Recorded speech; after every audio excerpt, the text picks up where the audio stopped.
Jennifer, she's got to make Oh, a bigger print. I'll gladly pay for the paper, that bigger. All right, let's go ahead and begin with the Pledge of Allegiance. I pledge allegiance to the flag of the United States of America and to the republic for which it stands, one nation, under God, indivisible, with liberty and justice for all.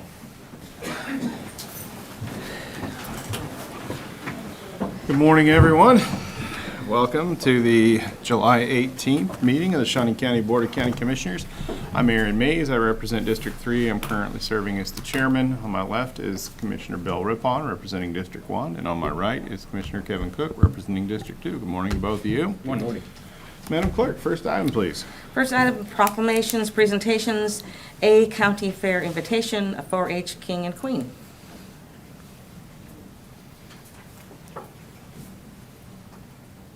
Good morning. Thank you guys for having us today. My name is Grace Weens. I'm the 4-H Youth and Development Agent here in Shawnee County. First off, I would like to thank you for your support of Shawnee County 4-H. It's a wonderful program and we produce fantastic young people out of it. We would like to invite you guys to the fair. I know we've been here once before in the last month, but we would really appreciate it if you guys could come out. For many of our 4-Hers, it is the highlight of their 4-H year. It is the main showcase where they get to show off their successes and their learning experiences throughout the year.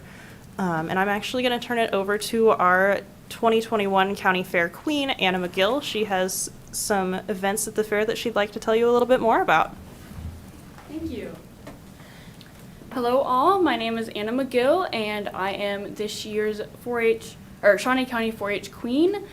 Tim Biggs, the king, wasn't able to be here today, but we all wanted to invite you to the Shawnee County Fair.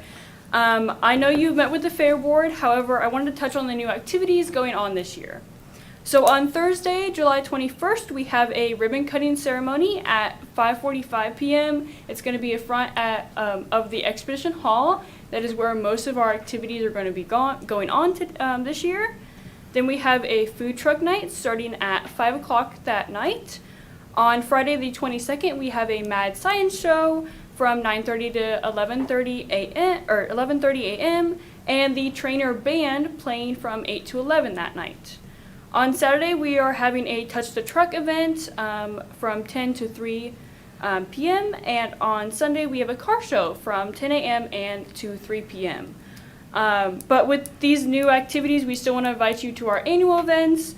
Like the mini animal shows going on throughout the week, the pancake feed, the pickle eating contest, and the pedal tractor pull on Saturday the 23rd, and especially the 4-H King and Queen crowning ceremony on Sunday. I also wanted to update you on the King and Queen program. We have 8 candidates, 4 boys and 4 girls. They all filled out an application and then did an essay, and then did an interview and a speech to 4 judges. They all scored very well and have shown how much of an exceptional leaders they are. All of the candidates will participate in most of the fair activities, but also while entering projects of their own. If you come to fair, you will also be able to recognize them by their green roll t-shirts. So I hope to see you all at the fair starting Thursday, July 21st, and finishing on Sunday, the 24th. And thank you for having me here today. Are there any questions? Thank you. Any questions? Is there an entry fee for the pickle eating contest? I don't believe so. There is a time that I think it's 12 o'clock is when you have to enter the pickle eating. There's also a hot pickle eating Gladly contest. pay for Commissioner Cook's entry fee. Oh, I was signed up for the pancake eating contest. Oh, okay. Yeah, the pancake feed is a big thing. They're hoping for a lot more people to come in. Great. Well, thank you for being here. Yeah, thank you. Also, Commissioner Rippon, the Ranger Riley kids, you were talking about swine with them? Yes, So they have a letter for you. very good. All right.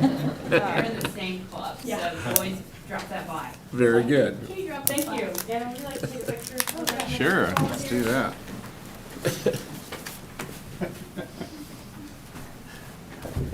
Jim, you're helping out? Yeah, I just get out of the way.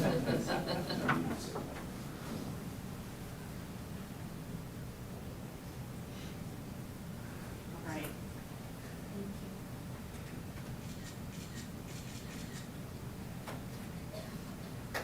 All right. right, That's one not more. enough? Okay, thank you. Thank you. Thank you.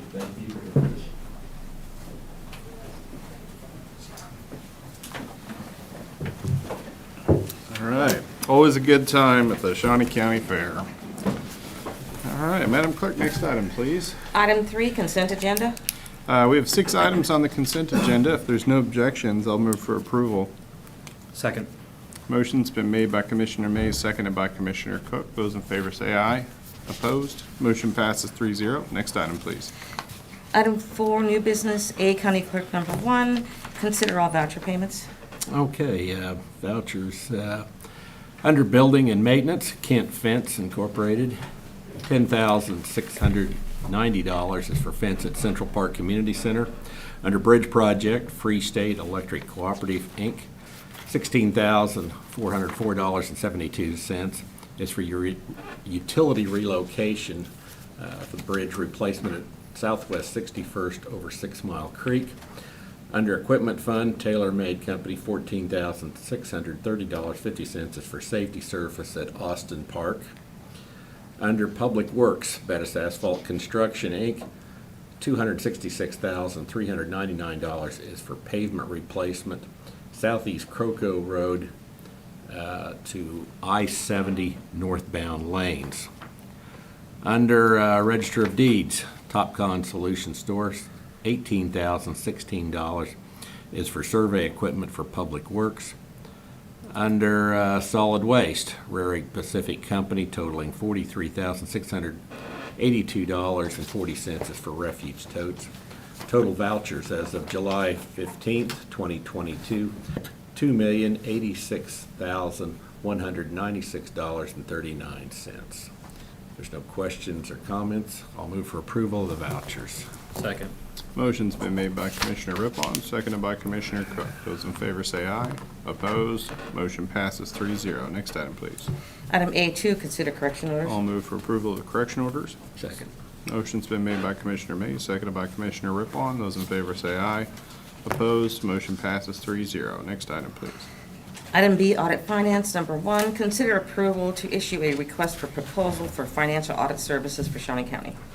Good morning, Betty Greiner, Director of Administrative Services. It is time to go out for RFP for the audit services again.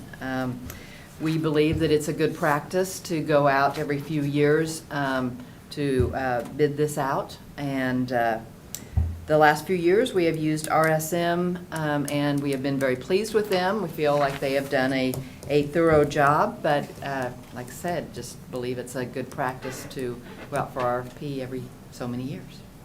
Any questions for Betty? I'll move for approval. Second. Motion's been made by Commissioner Cook, seconded by Commissioner Rippon. Those in favor say aye. Opposed? Motion passes 3-0. Thank you, Betty. Thank you. Next item, please. Item C, Parks and Recreation number 1, approval is requested to fill the position of a park forester arborist with a candidate at step 2, which equates to $18.69 per hour, or $57,385.13 annually, including benefits. This position is identified in the department's budget with sufficient funding available. Good morning, Commissioner. Tim Laurent, Parks and Recreation. As the clerk said, we'd like to hire this forestry position at step 2. He does have over 12 years of experience in the field. He also comes with a valid CDL, which will be helpful. I'd be happy to answer any questions that you might have. Any questions? No? I'll move for approval. I'll second. Motion's been made by Commissioner Mays, seconded by Commissioner Rippon. Those in favor say aye. Opposed? Motion passes 3-0. Next Thank item, you. please. Item D, Commission number 1, a discussion of capital improvement plan. Good morning, Betty Greiner, Director of Administrative Services. Today is the first day to discuss the capital improvement plan, and we are looking at a 5-year capital improvement plan and for all the different funds of the county, and we'll go through those funds one at a time. As you can see by this slide, we have $128,689,293 in requests. This chart just shows that the largest portion of that, $56 million, is a request for new debt. Then Public Works has 40 million of requests. Now, part of that are in their special funds, as you will see. And then capital outlay, we have 24,240,000 in requests. And then some of the other smaller funds are listed there also. This next chart shows that the requests by department. You can see that the largest is Public Works, and like I say, a lot of that is from their special Public Works funds, as I will show you later. And then the next is Department of Corrections with 29 million and Parks and Rec with 26. I would suggest that we start with the smaller funds that will be able to fund these things. That the department heads have looked at these, and these are items that they believe they will be able to fund through these years with the funds that they have available. The first one is the Solid Waste Fund. What I have done on all of these funds is I have, each of you, as we went through the budget hearings, each of you commissioners ranked the priority of these projects, and you will see in that priority column, I've taken the three ratings that each of you gave them, and these are the average of those three. So then I have now sorted them so that the highest priority, you ranked them 1 to 5, the 1 being the highest priority. So that priority column shows the average of the three of your scores, and I've sorted them so that the highest priority is at the top. So you will see here that the Solid Waste Fund, he has listed 6 different requests, from a supervisor truck to roll-off, side loaders, front loaders, rear loaders, and container carrier. He has analyzed this and believed this is what he will need for his operations and what he can afford to pay out of his funds. So I would ask that if you want to approve it as in its entirety, or if you want to look at item by item.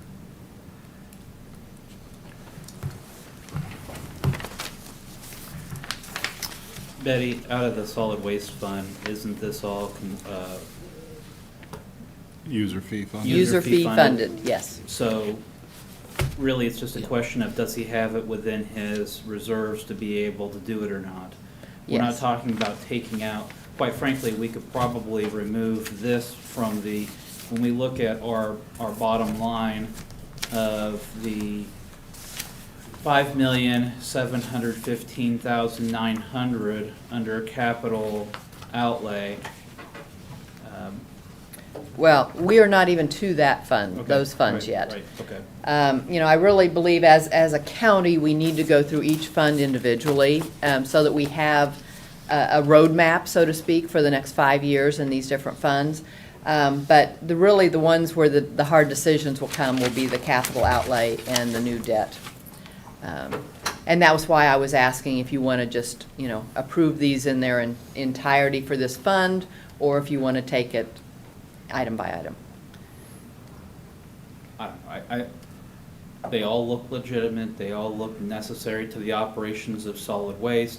There doesn't look like, I mean, outside of being able to actually get the equipment, which may be a supply issue, if he has it within his budget and his revenue, I don't know why we wouldn't grant that request. And I will say something else just in general terms too. This is a plan.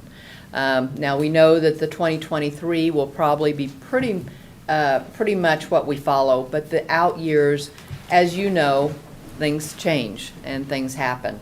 So this is, as of this point in time, will be our plan for the 5 years.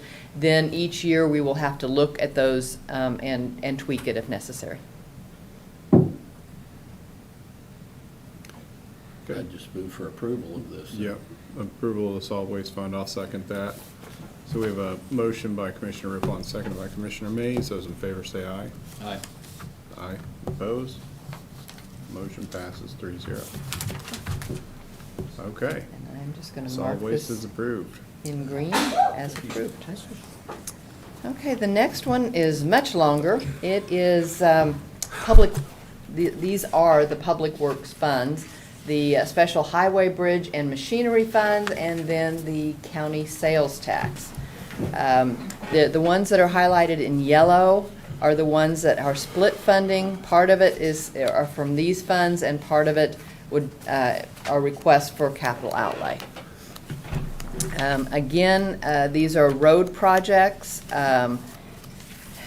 Some of them, they have various things. Some of them have various funds as the funding source, various federal funds as the funding source. Some of them are special highway, some of them are special bridge and special equipment funds. And this goes on down. So you can tell that there is a total of $42 million. Again, I don't know that you want to go through this line by line. This is something that Kurt and his staff have all worked through and feel as of right now that this is the best, I guess, roadmap. Pun intended, for going forward for the next 5 years.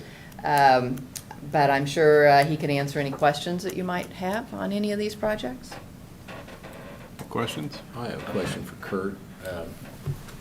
You have prioritized these by year. Is that what you and your staff have done on these? Is this your priority?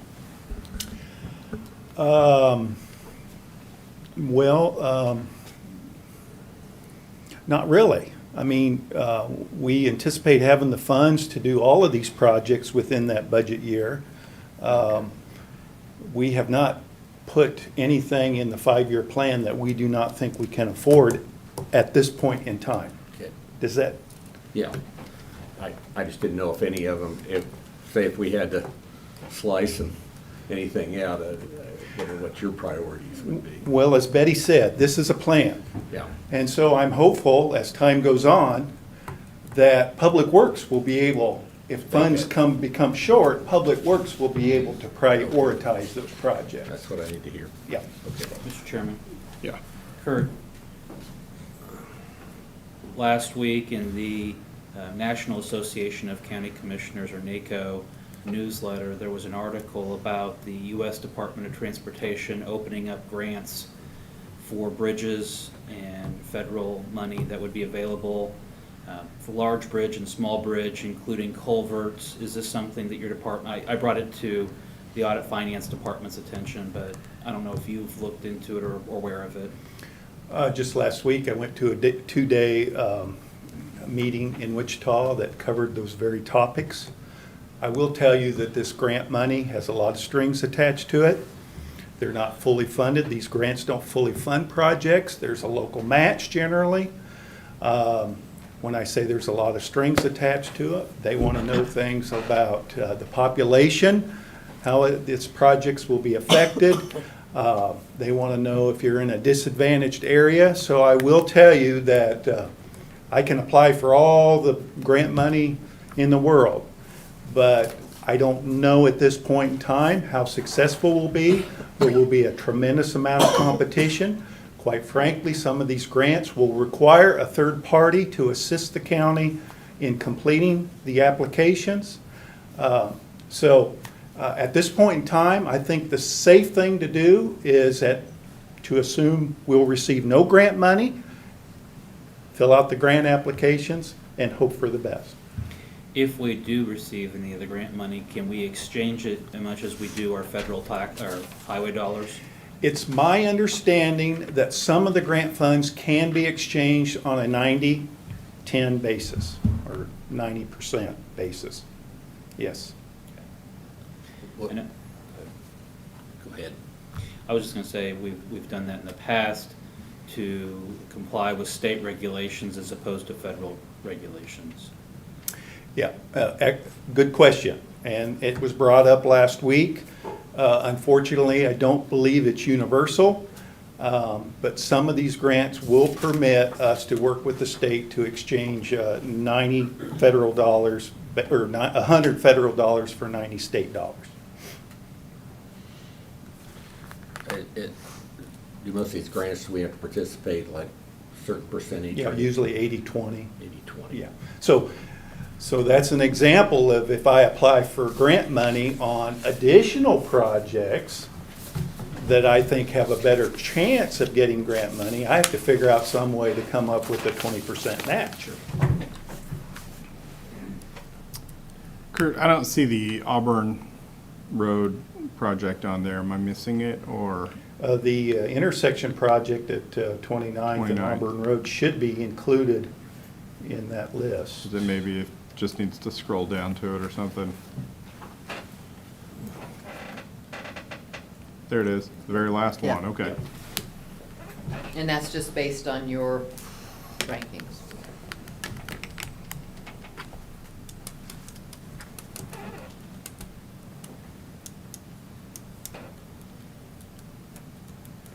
Sorry, I should have printed this one out for you. Betty, in putting together the rankings, Mhm. I can't speak for the other commissioners, but for myself, I might have put something as a 3 that is in 2020, or, out 4 years. Mhm. But next year, it may wind up being a 2, Mhm. because circumstances can change. Mhm. So wouldn't we look at these things as being a snapshot in time Yes. as to what the priorities are today for years 24, 25, 26, and 27? But really, the one that's of priority would be 2023. The others are more having it on our radar, establishing it as being a priority coming up, but we're not bound by it being the next thing. That's exactly right. And then next year, when we're looking at 24 through 28, we will go through this same process again. Betty, also on the rankings,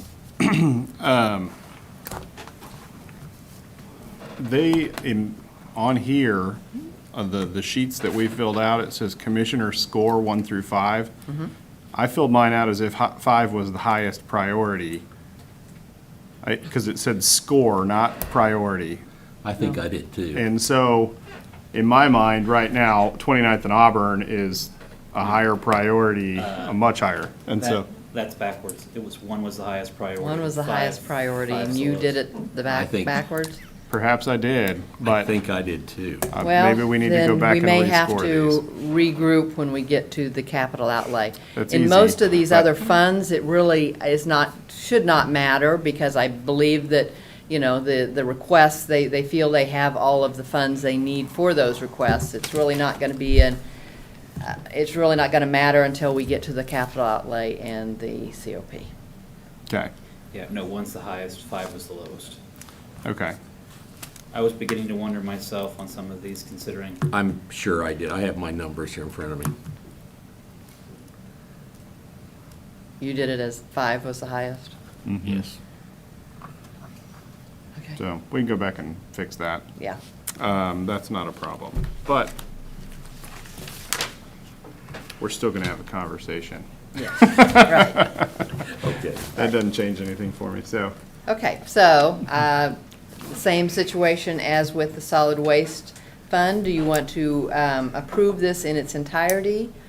Or do you want to look at anything in particular? I would move to approve it in its entirety. Yes. Yeah, okay, so motion's been made by Commissioner Cook, seconded by Commissioner Rippon. Those in favor say aye. Opposed, motion passes 3-0.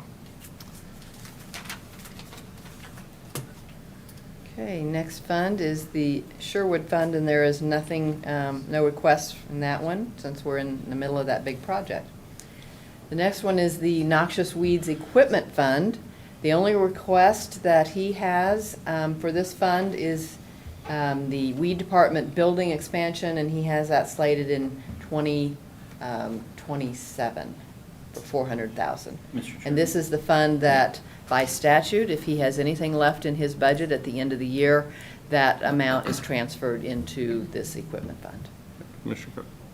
I think this is a worthwhile project, but I have some questions about, do you do an expansion at the Stormont Vale Event Center grounds, which we know have environmental issues with landfill and sand and costing construction, or do we find a new location for the weed department? Again, this is a project that's slated for 2027, so we have some time on the calendar, and coordinate it with the relocation of our maintenance shop for Parks and Recreation, knowing that we were looking to vacate the area that we have on the riverfront, as well as trying to address some of the deficiencies of the Gage Park maintenance shop in how it appears, and trying to consolidate a couple projects together. Also recognizing we still haven't sold the land we have out on Lake Shawnee, the 40 acres, which we've talked about being able to utilize that for other capital outlay projects. So I think it's worthwhile, but it's Well, and I more think for by discussion. by slating it in 2027, you certainly have time to look into all those different considerations. Or even grouping it with something that that Public Works may have. They may have a Public Works building, such as the Shawnee North, that would fit. I know that Weed Department would like to stay in central Topeka or central to its customers, and I greatly appreciate that, but the Expo Center grounds may not be the best buildable condition, or where it's at now. So you think we should relabel this? Well, I mean, I think you can still have it labeled as Weed Department Building Expansion, or, We just got a few years to think about it Yeah. though, too, so. I mean, right where it's at, I mean, this whole area's been relabeled as a FEMA flood zone. We dealt with that with the Expo Center renovations. If we build a new building there as opposed to an existing building, we've got to comply with all the FEMA regulations. So, Well, you never know what kind of buildings are gonna come up for sale Yeah. in the meantime also. I would move to approve that it is, again, the building is size limited.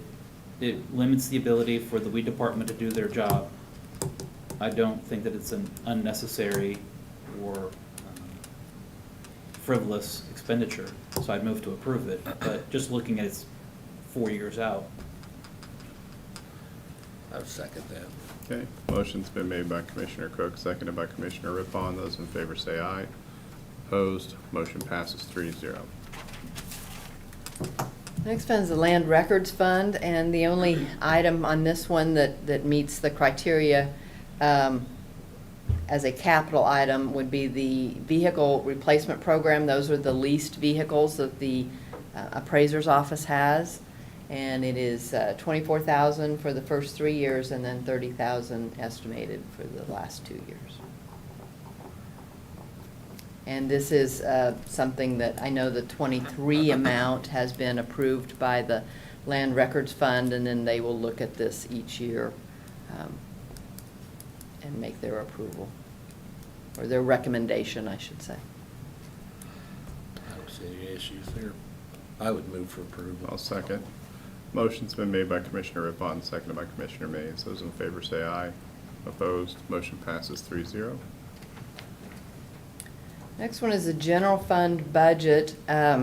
This is one that they're a capital project, but the department is requesting to use their own budget to fund this project.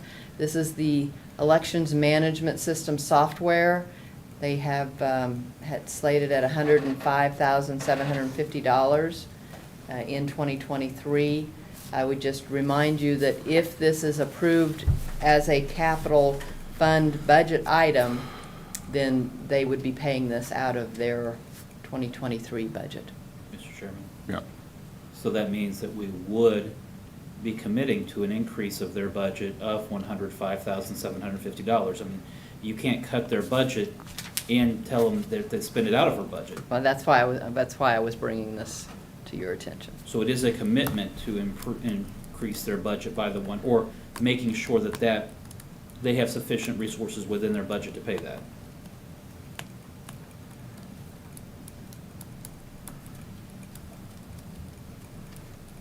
Now, if you chose, you could change this to a capital outlay item, but they have requested it through their budget.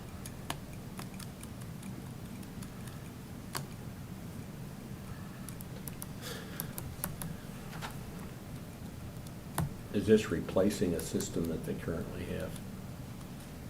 Is anyone here from? Yes. Yes.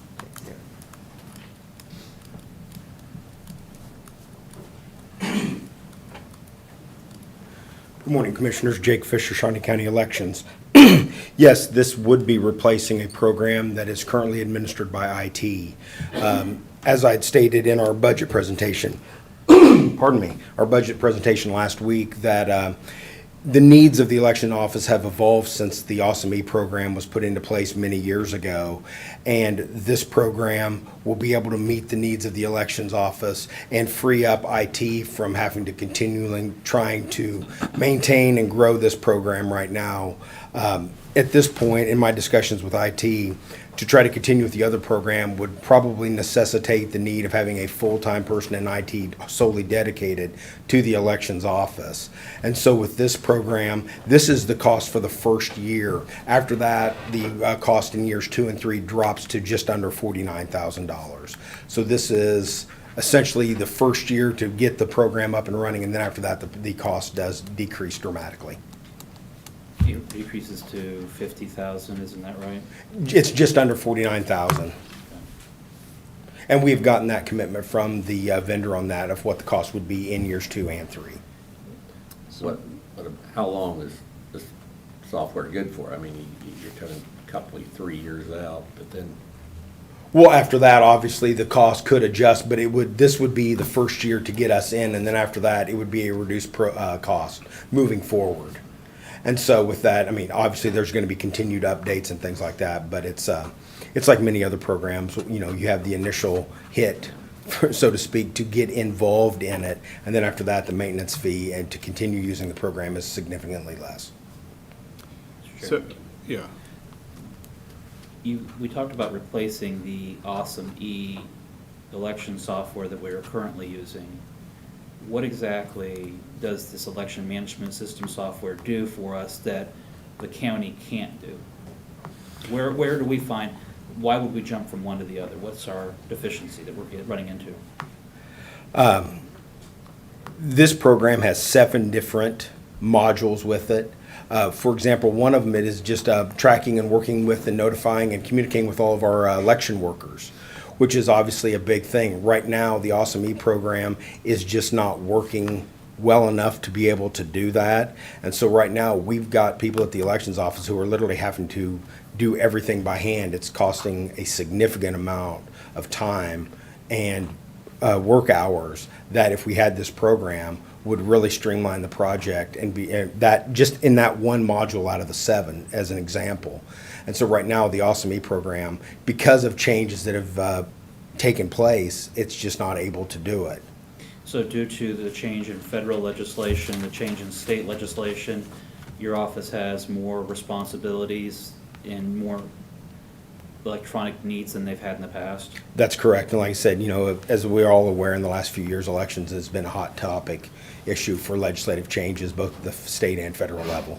So this becomes an unfunded mandate on the counties to catch up and to make sure that we're able to run elections properly by their standards. That's part of it. And then also the idea of just being able to be more efficient with our time and with our resources. And, you know, coming back to this, the first year is a large amount of money. I won't sit here and say that it's not. But when you get into years 2 and 3 moving forward, I don't think it would be possible in any realm of the imagination to be able to find somebody to be able to do what this program can do for an all-in cost of $49,000 a year. We're not going to be able to find, I don't believe, a person with the skills necessary to do everything this program can do for that amount of money moving forward. You got backup. Oh, Mark Price, Information Technology.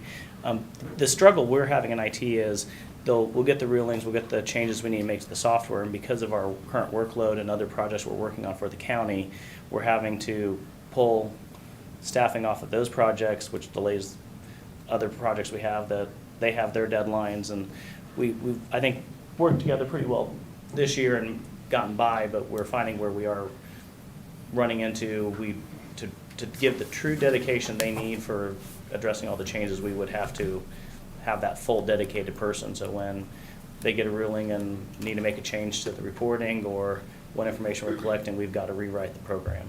And that's the struggle IT is having with this particular program. Mark, so by transitioning to this from what we're currently doing, is there going to be any savings anywhere? The savings that we're going to see in IT is when we get the draw for elections, we're not going to have to pull staffing off of other projects. We're not actually going to reduce an employee. It's going to be employees that are having to work overtime or put in extra hours to meet the needs of the on-demand system they have. We're not going to have that in the IT department.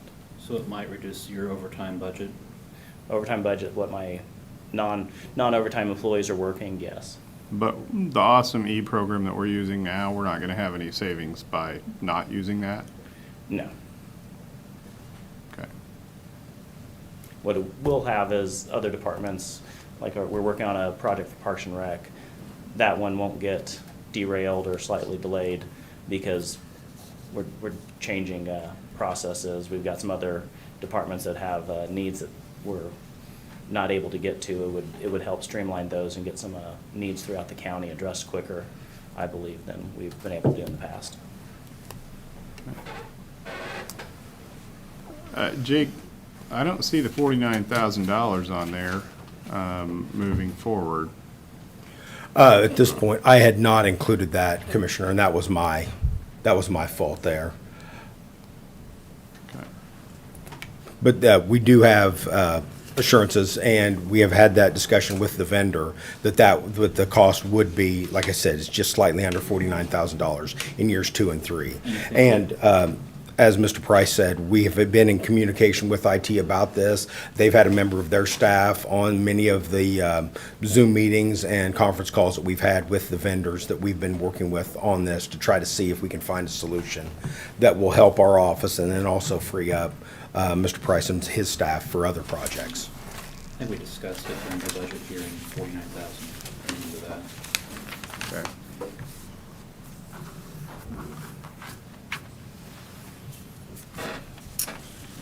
Any desire to approve this, deny it, push it Betty? off? I will say that at the budget hearing, the budget request that the elections office presented to you, not, their request, that did include this $105,000 in it.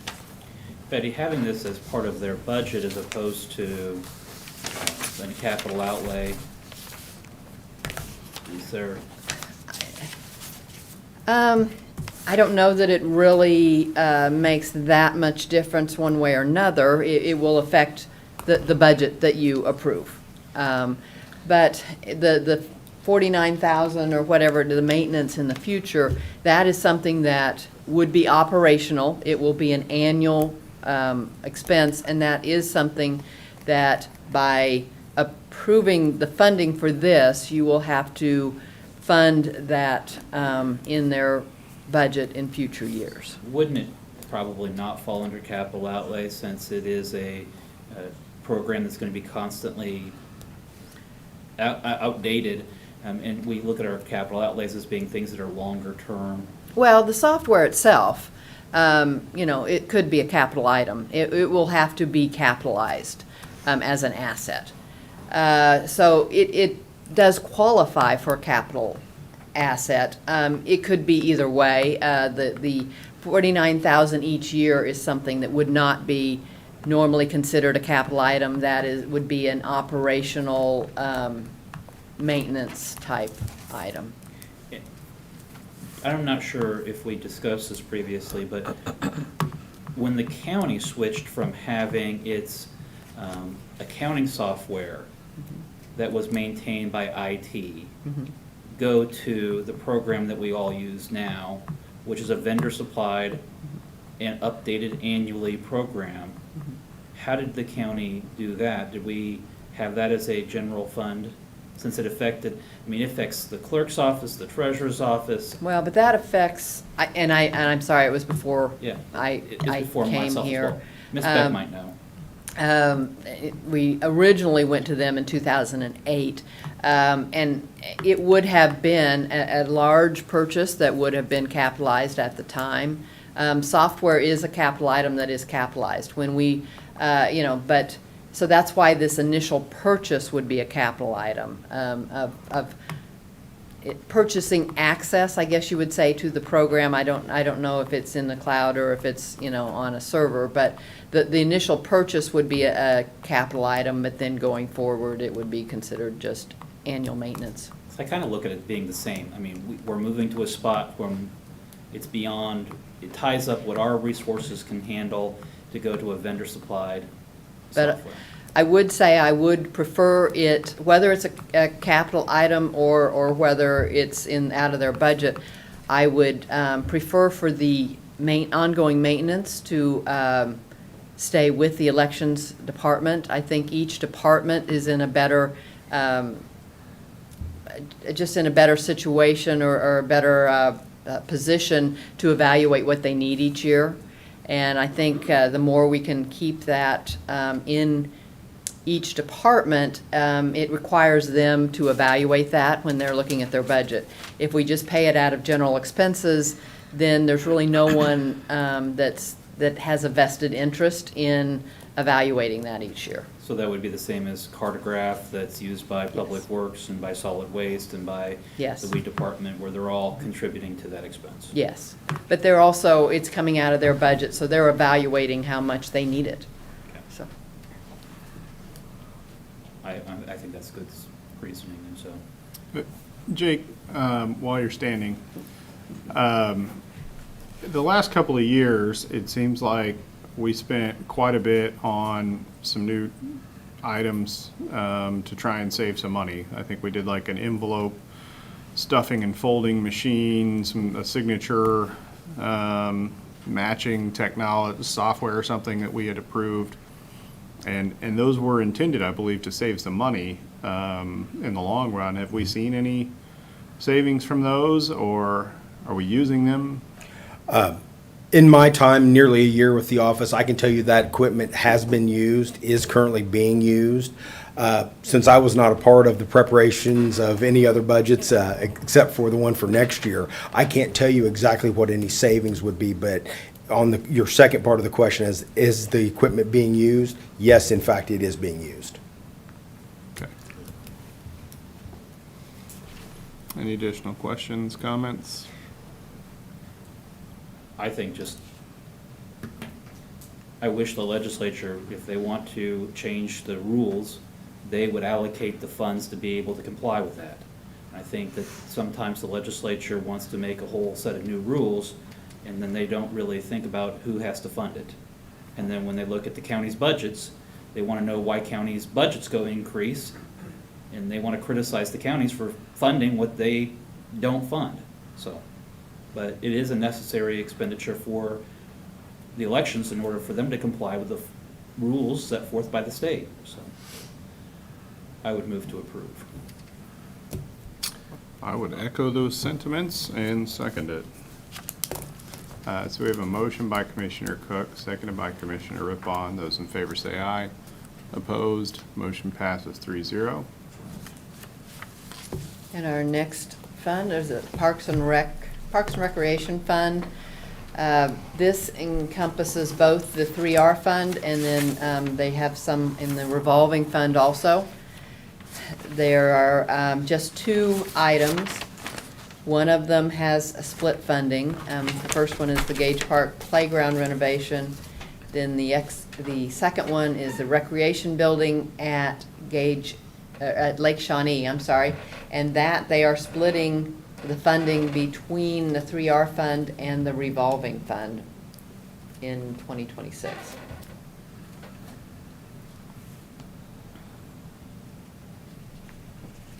Betty, should those numbers be flipped around, since if Commissioners Mays and Rippon, so that would make the recreation buildings at Lake Shawnee higher in priority. Right. Yeah, it would make it different, the priority different, but it's also, they're in completely different years. Right. So I don't know that that would make a tremendous difference.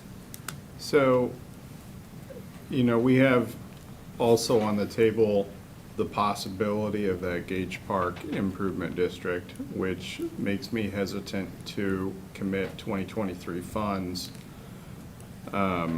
without knowing if that's even going to be an option. I mean, if we have a different revenue source, then I prefer to take this money and spend it elsewhere or save it. Now, as I said before, this is a plan.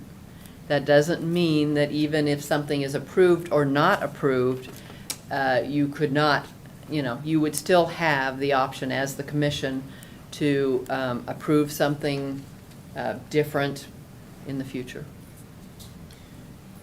Meaning that when they go out for bid and when they come back with a bid, changing the funding source on that approved bid at the time of approval.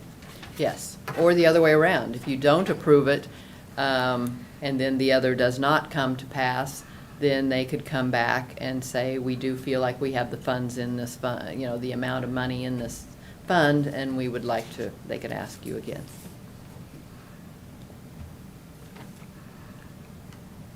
Tim, Well, go ahead. Tim, I had a question.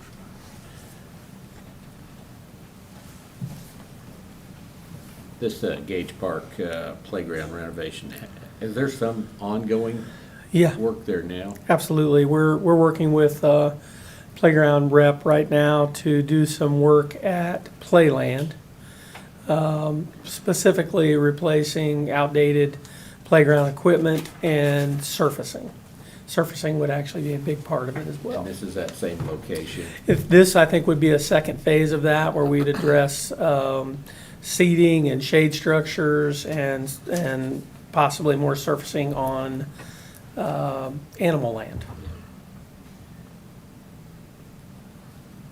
So I guess to your point, should we wait for, an overall plan? Maybe this ship's already sailed, but to have the plan the next year or because I agree, we need to have a good master plan. There's something going on in that park every year, some new project, whether it's us, the zoo, or Right. somebody. Yeah, in all honesty, we filled this out well before we knew that the Gage Park Authority would be on could be possibly become a reality. So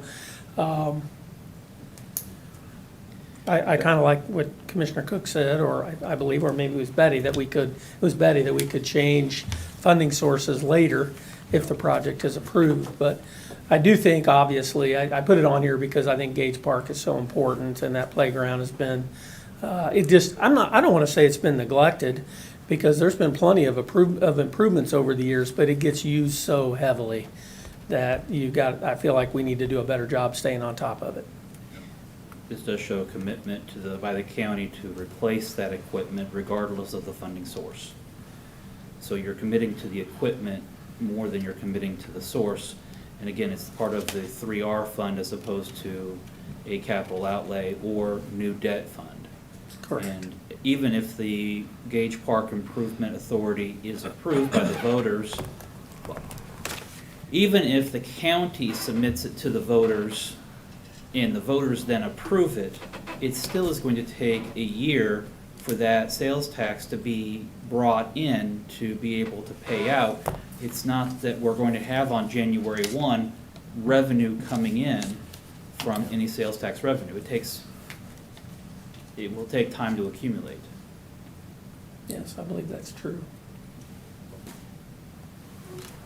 You, as the commission, would also have, First quarter. you could change the year also, if you would prefer. Well, I understand approving the project and not the funding source. Well, this is just but- approving the funding. However, I want to make sure that we're not sending these out for bid until November, when we have an idea of if or if not the voters have approved that. I mean, I don't want to spend a bunch of 3R funds in Gage Park if we don't need to, so. Well, I just want to be really transparent and let you know that we are working on a plan right now for Gage Park, that we've earmarked some of the ARPA funds that we had originally, that we'd received for this year. So if we're going to put a complete hold on those things, we would need to know that now, because we're looking at making a pretty substantial commitment to that this year.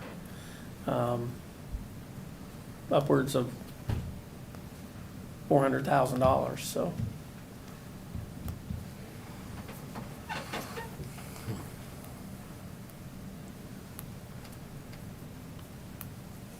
Further comments, questions?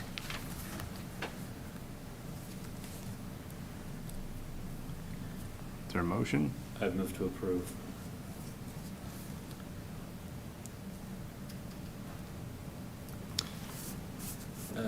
Go ahead. The recreation buildings at Shawnee, what are we looking at there? Is that, was that a shelter house replacement? It's currently, we don't rent that out. Is that correct, Jess? Yeah, currently we don't rent that facility out. We just use it for camp, which is only about, a little less than 3 months out of the year. And so we feel like it's really sort of if we could go in there and renovate that and expand it a little bit, not only would it serve our campers better, but then we'd have the opportunity to make that available all year round for rentals and generate some additional revenue. Okay. Okay, you got a motion on the table? I'll second that then. Okay, got a motion by Commissioner Cook, seconded by Commissioner Rippon. Those in favor say aye. Opposed, motion passes 3-0. Next item, please. Okay, now we get to the really hard part, where we're looking at capital outlay and new debt. There, as you can see, as I scroll down, there are totals at the end of, at the bottom here that represent the requests for each of those years.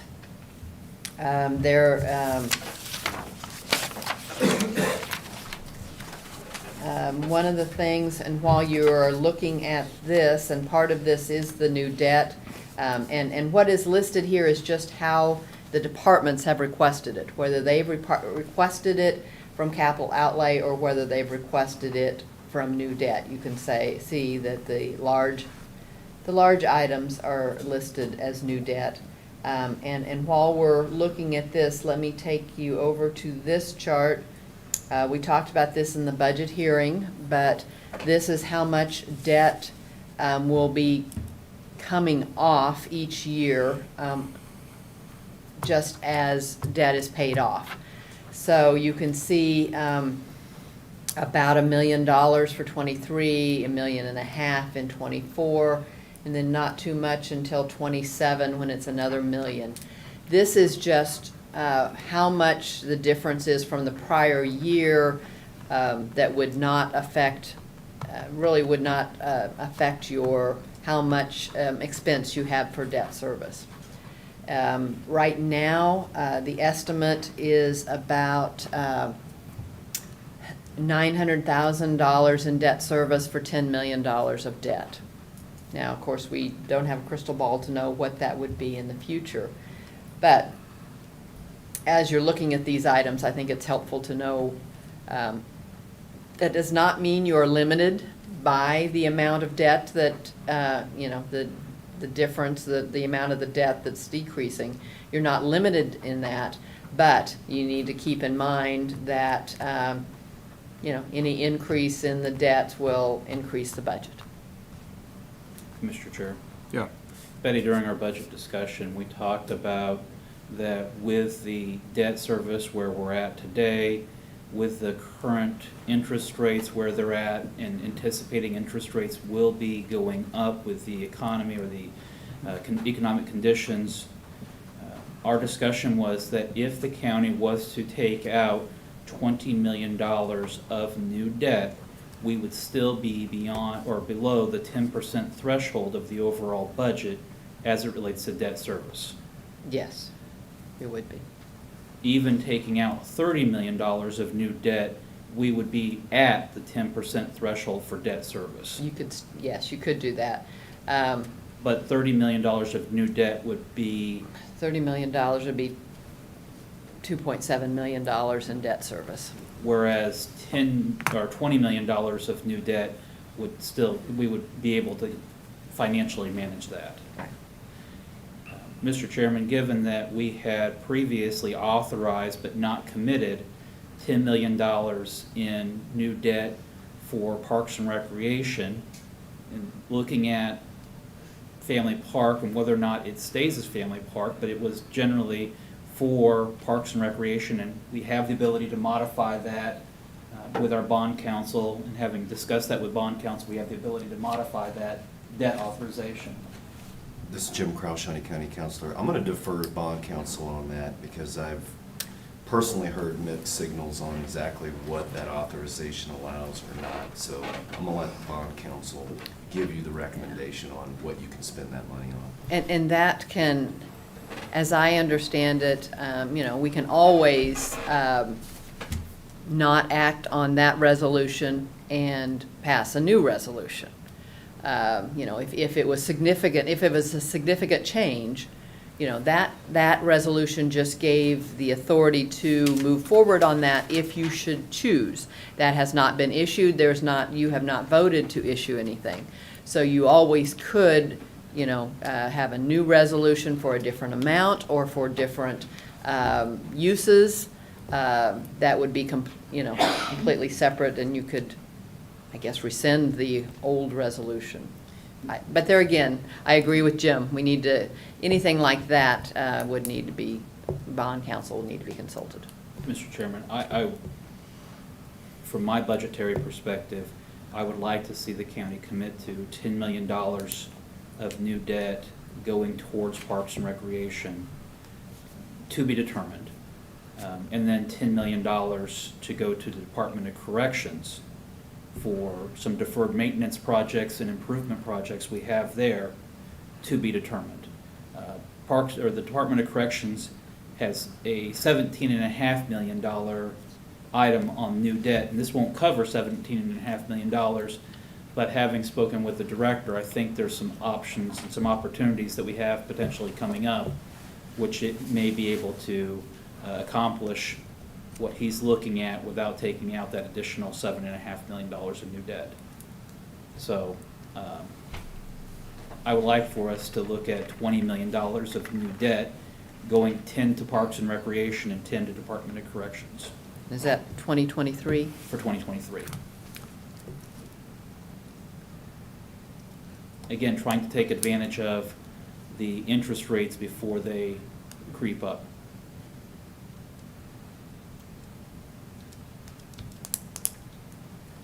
I don't know that $10 million doesn't come close to what corrections needs, though. Perhaps Mr. Director Cole might be able to enlighten the commission if $10 million would accomplish any of his major projects. Right now, he's got 28 million in requests for the next 2 years, so. Approved. Commissioners, good morning. Brian Cole, Shawnee County Department of Corrections. Yes, the Department of Corrections has 3 major projects on that be looked at for new debt. One of them is the Sallyport area. The Sallyport area is a combination of a new Sallyport, a new booking area, and renovating the existing areas of the facility to accommodate the size and the business, should I say, no pun intended, that we're getting. We're out of space when it comes to our booking area. The booking area was built for about 220 people, about 5,000 people a year. We're almost probably, last year we're close to 10 million. In some years we've been to 10,000, 13,000 people being booked in. Our Sallyport now is being overrun, so that is a much needed area. The other area is a mental health module, which runs about $10 million, $10.5 million. The Sallyport was about 17. The The mental health module is about 10.5. This is to continue our challenge when it comes to meeting and exceeding the expectations of we're being faced with mentally ill, those who suffer with mental illness coming into the jail. The average length of stay in Shawnee County is getting very high. It's almost 11 to 13 months to get somebody to Larned. We're working on a pilot right now to do restoration in here. But the fact of the matter is that we have to do a better job in putting our resources in a single area so we can start managing that more efficiently. It's not that we're not now, they're just spread out, and it makes it less efficient to do. And then you're looking at a residential center for community corrections, much like the 3 other big cities in Johnson County or counties in Sedgwick County. We have fallen far behind when it comes to those people who are in community corrections that are finding themselves without homes, without transition, getting out of prison, or they're finding themselves without any transitional help, and they're reoffending. And that we're seeing a great deal of people reoffend because of that lack of stability. All of these are very high priorities with us. All of them are going to, 2 of them would require staffing.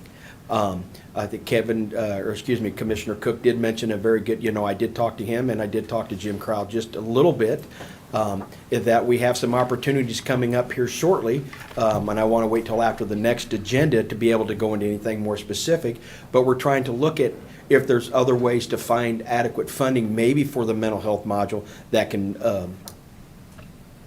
loosen up money for something else, a residential center or the Sallyport. To rank it, they're all very high. I'm not, we're not the only agency in town. We know we have a very expensive request, and we understand that we have to be a team. Right now with Shawnee County, I can put each one of those up to the front, and we'll be thankful if we got any of them. And but that's probably the best answer I could give you. So the mental health module, it seems again, is the product of the state's either inability or unwillingness to adequately fund mental health programs. I think a lot of it is that, yes. Okay. And we're just seeing, a lot of those that are suffering with mental illness getting arrested just for city charges. And, today or Friday, we were at 592 inmates. That's the highest in 33 years that I've ever been there that were that high. When you get about 85% at the jail, you're full. And we're running out of space at the facility in being able to do this. And, that's why in our request, we had requests for additional beds to start looking at the classification system when it comes to in the CIP and things like that. We're running out of room with our arrest rate and things like that. Commissioner Mays, I know we've touched on it before, but again, just for the public that are listening and for us to discuss with Director Cole, if a judge makes a determination based on a psychological evaluation that an individual is not competent to stand trial, state law says that they then are then taken to a state mental health facility. That is Larned.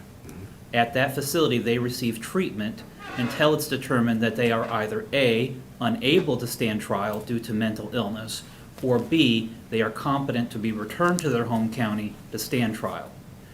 Presently, Shawnee County is holding people for a minimum of 6 months, waiting to get them to Larned. We have individuals that are held up to a year that they're sitting in jail. They've not been convicted of anything. They've been accused, but they're not competent to stand trial, so their case is literally in limbo while we're waiting for the state to give us adequate mental health treatment. Correct. Additionally, if a person's convicted at trial, Commissioner Rippon gets convicted at trial, he's sentenced to prison. We're waiting 3 to 4 months, sometimes up to 6 months, for the state to come pick up Commissioner Rippon to take him to El Dorado for processing. So we are basically funding the state's incarceration. Yes, and I will say that, and I think Jim, probably Crowell County Councilor, would echo the same thing.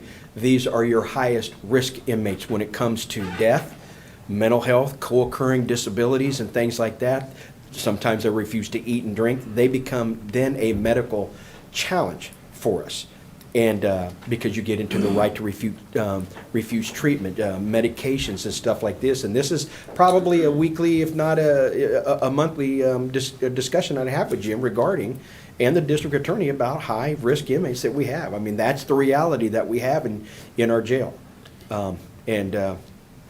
You know, it would be my preference if we can't get them to the right facility, either El Dorado for processing for state inmates who have been convicted, or for Larner for mental health treatment, my preference would be let's send the state a bill. I don't think they'll pay it though. Because Shawnee County is not alone in this. The same is happening across the state, whether it's Wyandotte, Sedgwick, Johnson, even your small counties. They're holding inmates. Brown County, everybody is holding inmates, waiting for the state to respond. Yeah. And that's a very conservative to say 6 months. It's probably closer to 8 to 10 months. They're waiting. And then, Ryan, we're responsible for all their medical needs Oh, too absolutely. during that Yeah. time period, not the state. Love to bill the state. Yeah. Put it on the governor's desk. Yeah. Well, if you gave me that authorization, I would. But yes, right now that by statute, anybody that's in my custody, actually it goes with the care of who's holding the inmate. That. And correctional health care, as you'll probably see coming up soon, request is not cheap at all. And it comes at a very high risk. Thank you. Thanks, Brian. Was this my opinion? Going back to the bonding discussion, we've already authorized $10 million in Parks and Rec project funding. I think we stick with that for now is my preference. And then next year, we have another $1.5 million rolling off. I think that'd be a good time to talk about additional bonding when that time comes. And I understand there's a possibility interest rates are going to go up, which is why I think $10 million that we've already authorized is probably, we're in a position where we could probably get that done. We would still cut our debt service next year because the debt service on what we would issue is less than what's rolling off by about $100,000 a year. So, Commissioner Mays. yeah. I respect that decision, but when we look at county liability and the county getting sued, we are far greater to be sued, and we get sued because of Department of Corrections. When it comes to mental health treatment, when it comes to incarceration, when it comes to issues with inmates, that's where the county gets sued. We're not going to get sued because we didn't develop Family Park or renovate Oakland or finish Dornwood. We're not going to get sued because of that. We are going to get sued if somebody dies in our facility. So I look at that as being, and I hate saying it because I would love to see Oakland have their new facility and a new pool. I want to see Dornwood finished. I want to see us get Family Park developed. But when we look at our priorities, making sure the county doesn't get sued and people don't die seems like a higher priority. And so you're referring to the $10.5 million for the mental health housing extension, or to the inmate processing in Sallyport? It would be $10 million for Department of Corrections, and then for us to have, I think that if we commit to $10 million worth of new debt for Department of Corrections, there's some things that are in the works that may be able to, for us to facilitate where that will go to. And I see Director Cole nodding his head. Sure. If we were to go 10 million for corrections and Parks and Rec, what would our debt service be on that? That'd be about $1.8 million. For $20 million? For $20 million. $1.8. And again, it's less than, it would keep us within a 10% threshold of our overall budget. So that would be adding about $800,000 to the budget for debt service. And again, as a general rule of thumb, I try to keep our debt within 10%. Same as you would for any business or household expense. And that would be under 10%, right? Yes.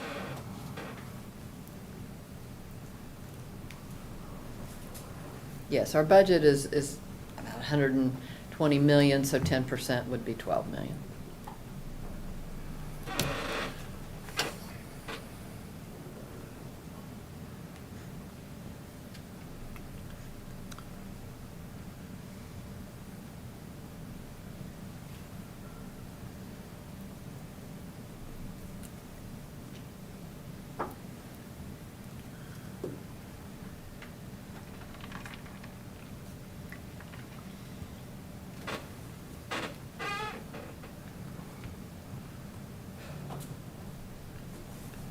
If we went 10 million for corrections this year and then 10 the next year, would that get us going on some of your issues or? Say that again, sir.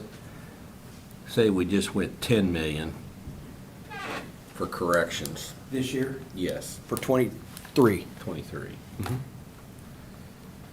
Well, absolutely. Commissioner Rippon, I think that, just for historic reference, Shawnee County built the Stormont Vale Event Center, formerly Expo Center, and the Department of Corrections were both 1987 projects. They had different funding sources. Director Greiner and I were looking at our funding sources, and one was by state statute, and one was by bonds that were issued by the county. But both of those facilities received very little updating and upkeeping outside of the bare minimum by the county. We recently completed the Stormont Vale Event Center for $48 million. If you were to take the improvements that have been ongoing at the Department of Corrections, this gets them, again, we're making the same capital improvement. These are existing structures that need updated and fixed. And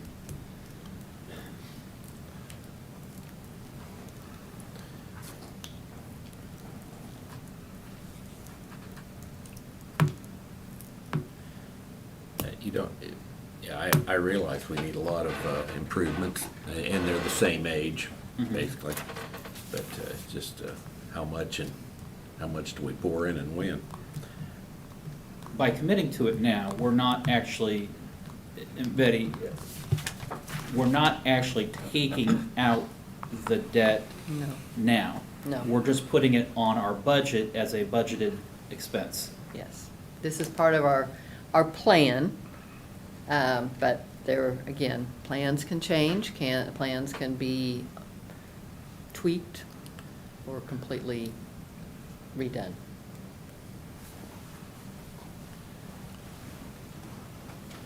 I think looking outside of the jail even though, I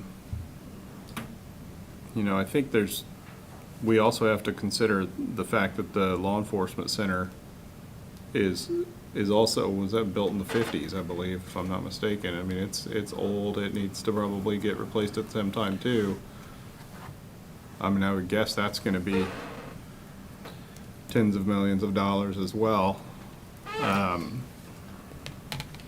There's no shortage of things that we could, important things that we could spend millions and millions of dollars on with bonding. I would think that that might be a 2025 project, as we know more about Polk Quincy, the impact of Polk Quincy, whether or not the law enforcement center would stay as a unified law enforcement city in Topeka, Shawnee County, or if it would become two separate facilities. I know that the sheriff and the office and the Topeka Police Department have talked about not being a joint operations center, and also location and finding a location, looking at garage shop needs, and I know there's just a lot of, again, I look at that as being a 2025. We're a couple of years out from that moving forward on that. Kind of looking at the undersheriff for reaffirmation, I see some head nodding. Well, perhaps, but should it be a joint venture? I think there With the are. jail, I mean, it seems like if we're gonna issue a bunch of bonding for law enforcement, it seems like we should probably try and get both done at the same time, They're really operating in two different spheres. How the Department of Corrections handles things and the way that the law enforcement, the sheriff's office,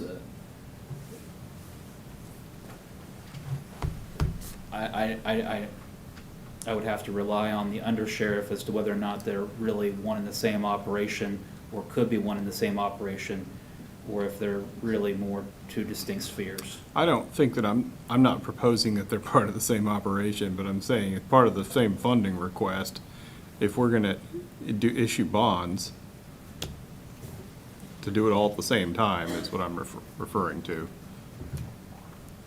Now, the Sheriff's Department did have a $5 million request that they put under capital outlay for 2026 for a garage facility. And that's really to reconsolidate their current, right now, they are housed out of the North Annex. Right. And $5 million would normally be more of a bonded issue than a capital outlay item.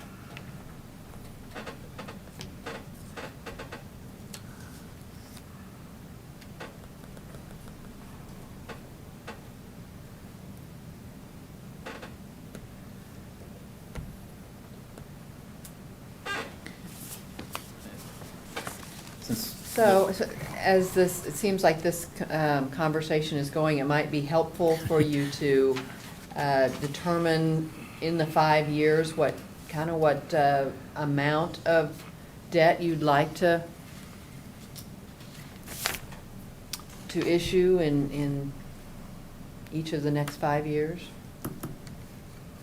Betty, Commissioners, it doesn't sound like we are at a spot where we're ready to commit to a specific debt amount for 2023, so I would move that we defer any commitment towards the debt at this time. Okay. That's fine. But we do probably need to get back to some of these other projects that are. Right, capital outlay, Yeah. we'll continue discussion for that.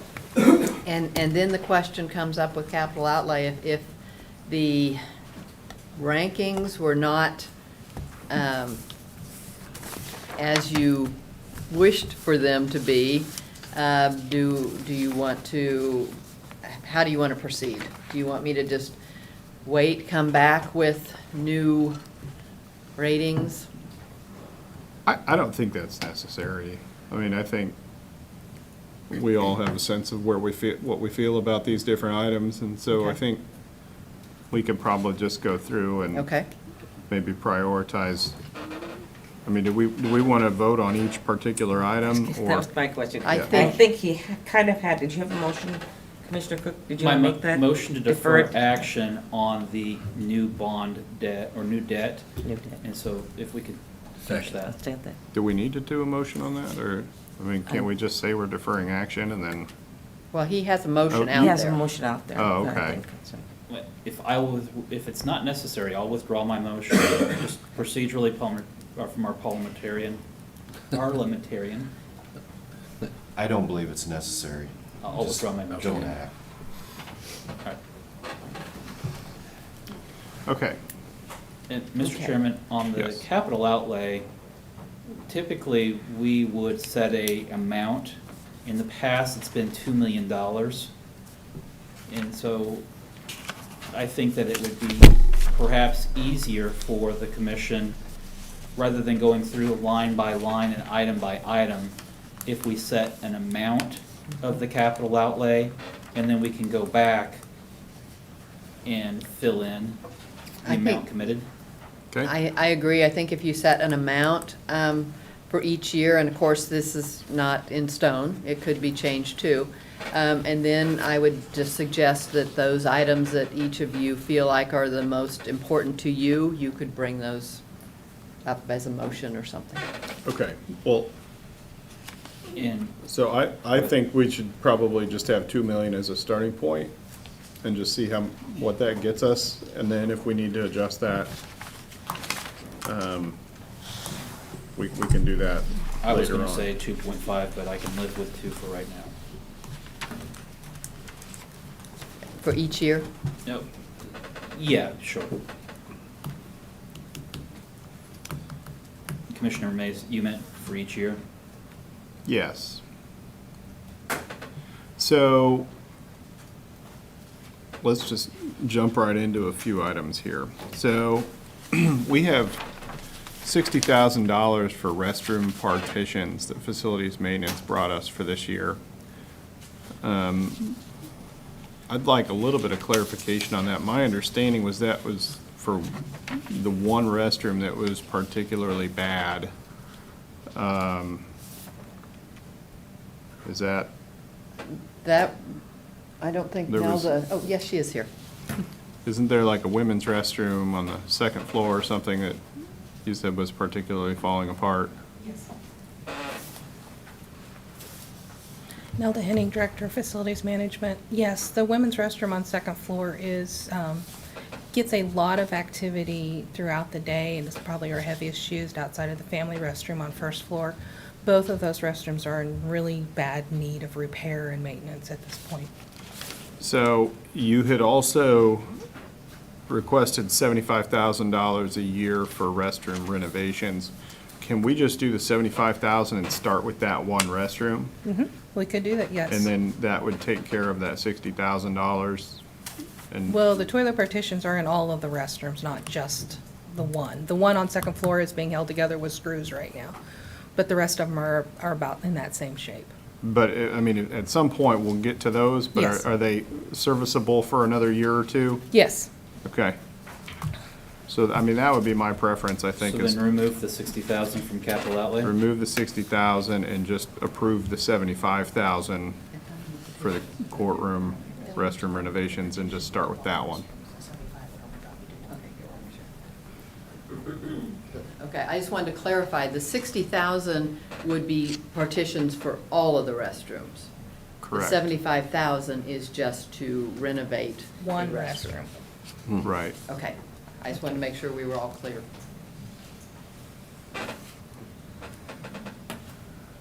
Any thoughts on that? Why is it gonna take 75,000 to do one and 60,000 to do all? When I'm talking about renovating a restroom, I'm talking about gutting it. Not Taking just it the back and partitions. cleaning it up and getting it functioning. Because we have issues with sewer lines and water lines, and sinks and faucets, and we have major plumbing issues. So 75,000 is literally to go in and fix one restroom, where 60,000, I can do all the toilet partitions. The bathrooms are still gonna have issues, but at least we have partitions that people wouldn't get locked into or falling off the wall. But I think if we're gonna do that, if we're gonna strip it down and redo everything, let's start with the busiest one. Yeah, I agree. I mean, that's, I agree. This 75,000 each year. How many restrooms do we have that we need to renovate or? You have one men's and one women's restroom on each floor. Okay. So And you then have, one joint one on the basement. there's men's and women's on the in the basement. I thought and we then- had a separate item for the, are you talking about down emergency? No, the one that's by Judge Narbush's courtroom. You have an additional one on the basement. We are talking about turning that one into a second nursing mother's room due to the fact that we have a large number of new mothers in the building. And the one on third floor is totally, I mean, it's booked. So we were talking about turning it into a second nursing mother's room. It has a sink and nice counter space, so it would be a perfect place for our new mothers.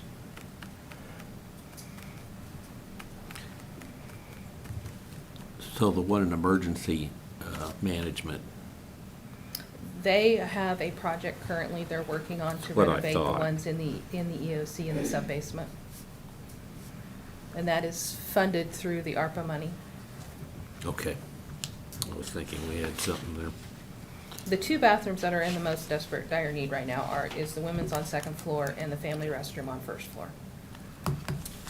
but we can't do those at the same time. Can't do them, probably That'd can't be- do them at the same time, no. We have an individual that kind of oscillates between those two, so we couldn't block them both off at the same time.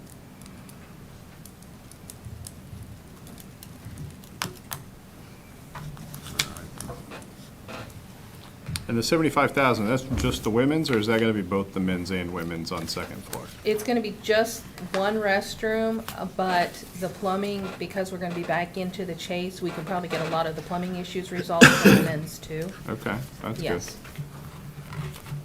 I mean, one of them's gonna have to go to get in and do what we need to do to the main system lines.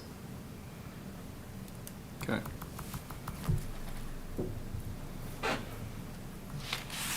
So do we need a motion for each item, or?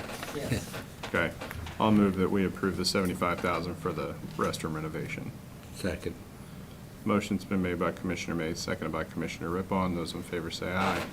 Opposed, motion passes 3-0. 75,000 for each year. Is that what your motion was for each year? 75. Yeah, let's, would you still second that? Yes, Okay, but the 60,000, that wasn't, removing the 60,000 wasn't part of that motion. no, it was not, Okay. but that would be my desire, so.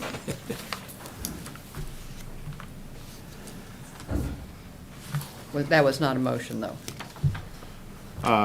Okay, so I'll modify my motion. No, you can do No. another motion. Okay, I'll do another motion. I'll remove the 60,000 for the restroom partitions, and I will go ahead and add the 75,000 for the remaining years that are requested on here. I'll second that. Okay, motion's been made by Commissioner Mays, seconded by Commissioner Rippon. Those in favor say aye. Opposed, motion passes 3-0.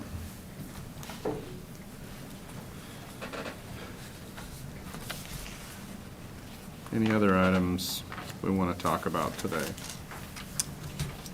I'll go ahead and make a motion that we go ahead and approve $100,000 each year for the miscellaneous small capital outlay projects. Second. Motion's been made by Commissioner Mays, seconded by Commissioner Cook. Those in favor say aye.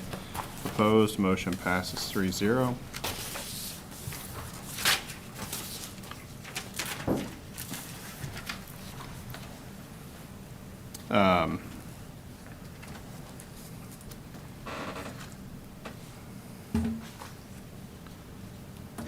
Sheriff transport van? Well, before we get that, Okay, can we, go ahead. can we take up the court data cabling? Mark Price had come to us to discuss the court data cabling, whether or not that would be something that could be done within our existing renovations, and whether or not we needed to budget for that $198,000. I met with Mark Price, Information Technology again. I met with Court's data employees on Friday, and we discussed what we were doing, what they had planned. Part of that would be encompassed in what we're doing in the courthouse renovation. I did not see their actual quote, so I don't know how much of that would be taken out, and I don't see anyone from Courts here. But the fiber side of that, we will be doing, so we would be able to take that piece out. We would have to get with Lee Don and find out what the percentage of that quote would change. So we just need to put a pin in that 198 might be reduced to a lower amount. Yes. And then while we're here with you, on the IT fiber connection to county buildings of 90,000, does that still stand? Or does that affect that number at all?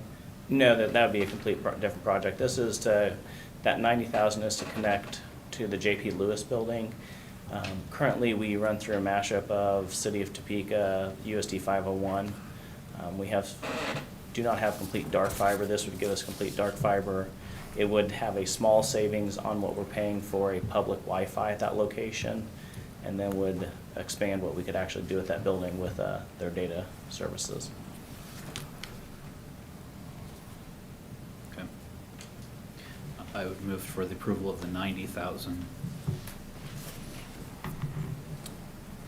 Okay, just for 23 and not the 25 request of 110? Right. Okay, I'll second that. Motion's been made by Commissioner Cook, seconded by Commissioner Mays. Those in favor say aye. Opposed, motion passes 3-0.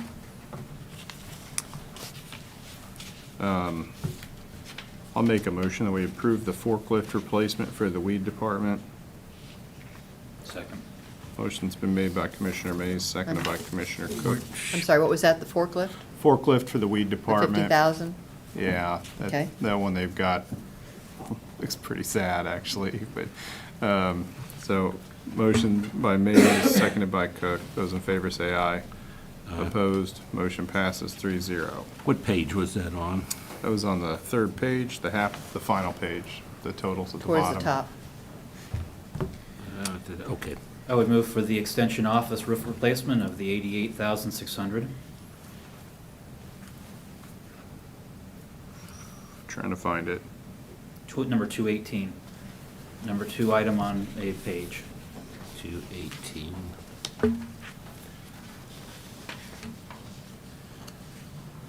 I'm not sure Oh, which here it page. is. There it is.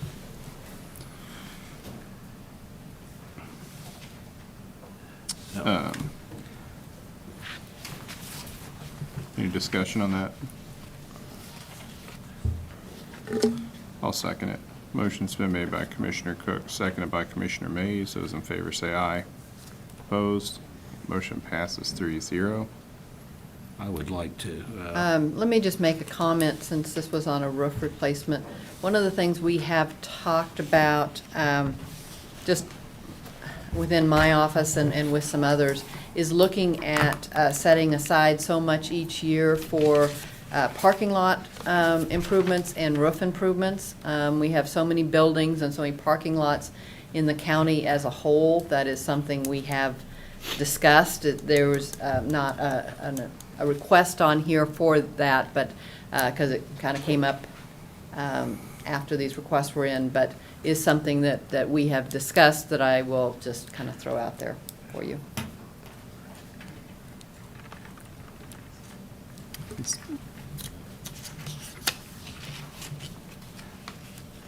is,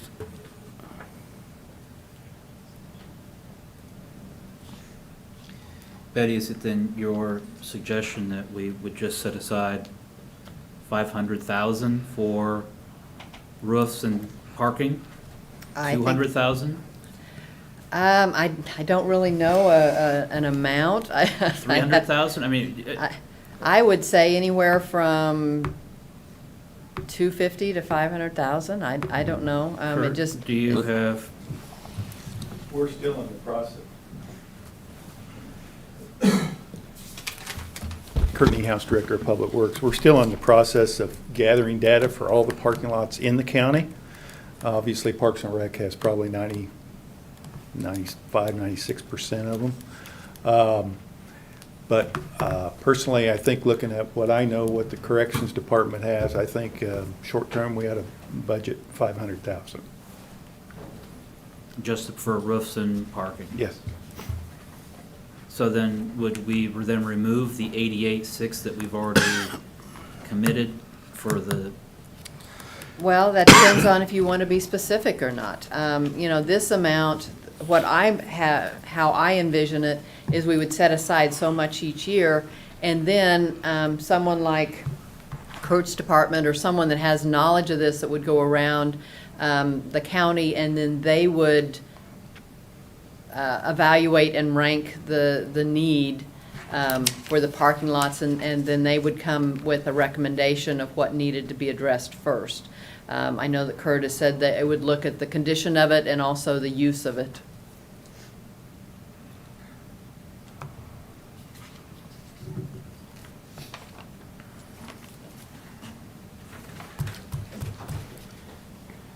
I am gonna just So I'm add- trying to look on here and see exactly, how many requests we have. there's, I mean, there's next year, 60,000 for the weed department lot.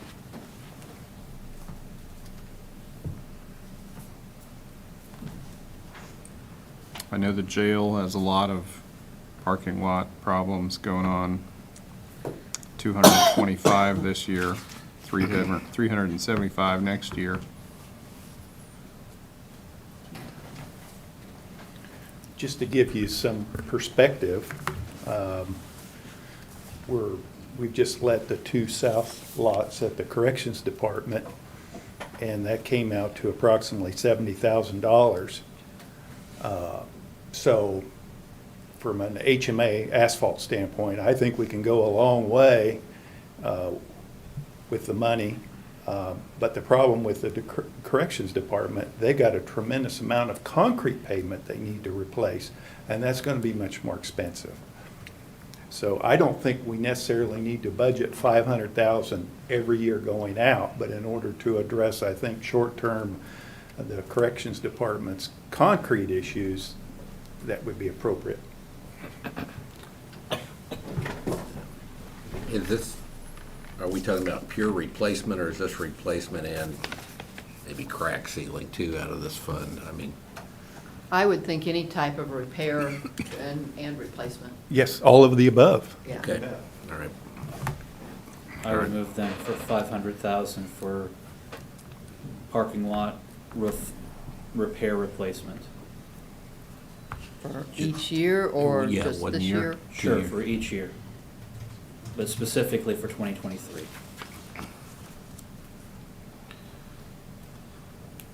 Okay, did you want to keep that 88,600 in there from their previous motion? Maybe for right now, but knowing that we may consolidate it in with the rest. It is a priority, that one is a specific priority that needs to get done.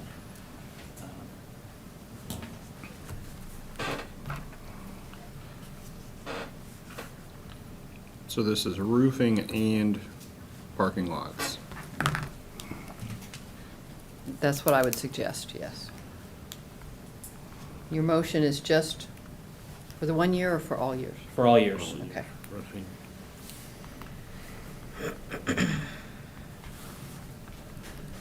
I would make a motion that on item 212, Department of Corrections, I'm sorry, 237, under the sheriff, for 224,000 per year for Axon camera replacement.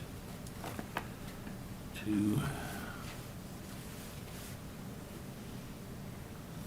You didn't have a second on your first motion, did you? Oh, sorry, Okay, so the roofing and parking lots. got ahead of myself.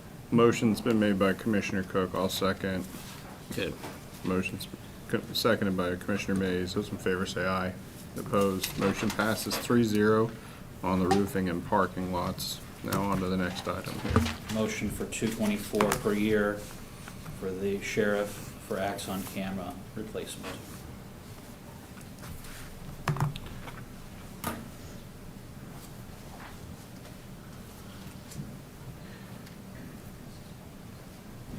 $224,000 a year? Yes, sir. How many cameras does that get us a year? I mean, is that? Under Sheriff Hubler's still here. I think he's probably regretting having shown up.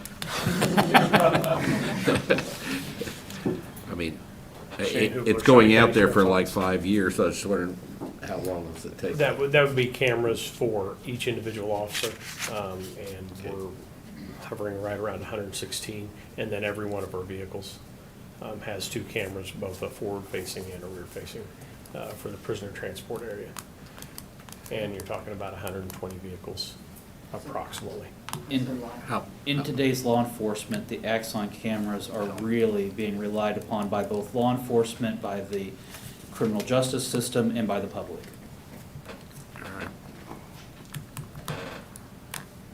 It's almost now as necessary as any other piece of tactical equipment. Absolutely it is. Yeah. I'll second. Okay. Motion's been, and this is just for 23 or all years? All years. All years. Okay. Motion's been made by Commissioner Cook, seconded by Commissioner Rippon. Those in favor say aye.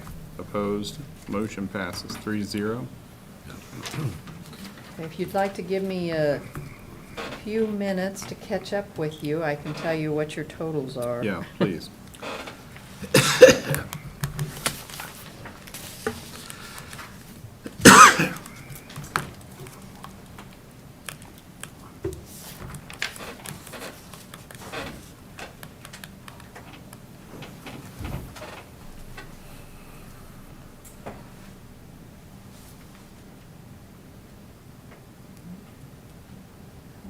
There it is.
$627,000 for 2023 and about $400,000 for the other years. Commissioner Mays, you had talked about the Oh. Gage part. No, that's I'm sorry, I without the didn't include the 500,000. roof and Yeah, that's without and the parking half. lots. I was thinking, that seems really That's low. what I was thinking too. I was thinking, that doesn't sound right. Okay.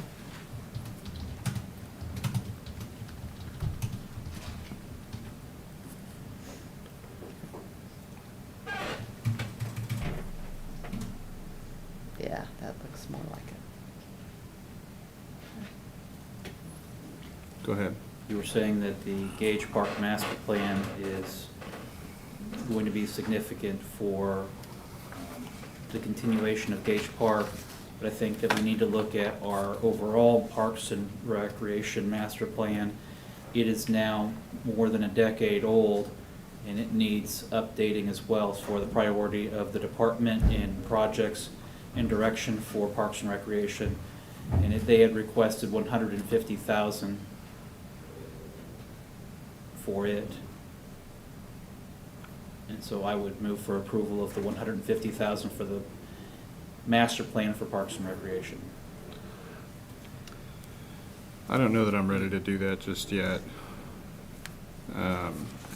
Did they have a different one just for Gage Park? Is that what you said? There is a Gage Park master plan that's being discussed. That would be in conjunction with the Discovery Center and the zoo, but this is the overall Parks and Recreation master plan.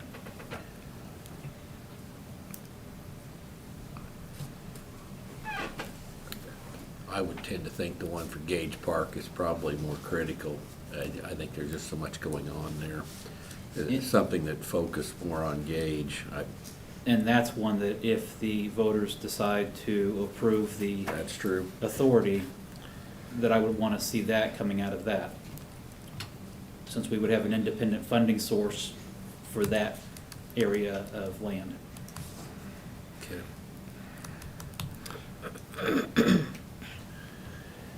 I agree it's something that needs to be done. I don't know that it's an immediate priority in my mind. I think some of these items on here are probably a little more urgent. And I would say maybe we need to look at some of these other things just first, and then if we have the room in the budget, then maybe we add that, but I would like,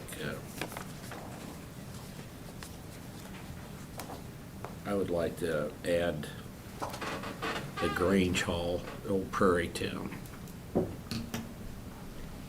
That was a new debt item,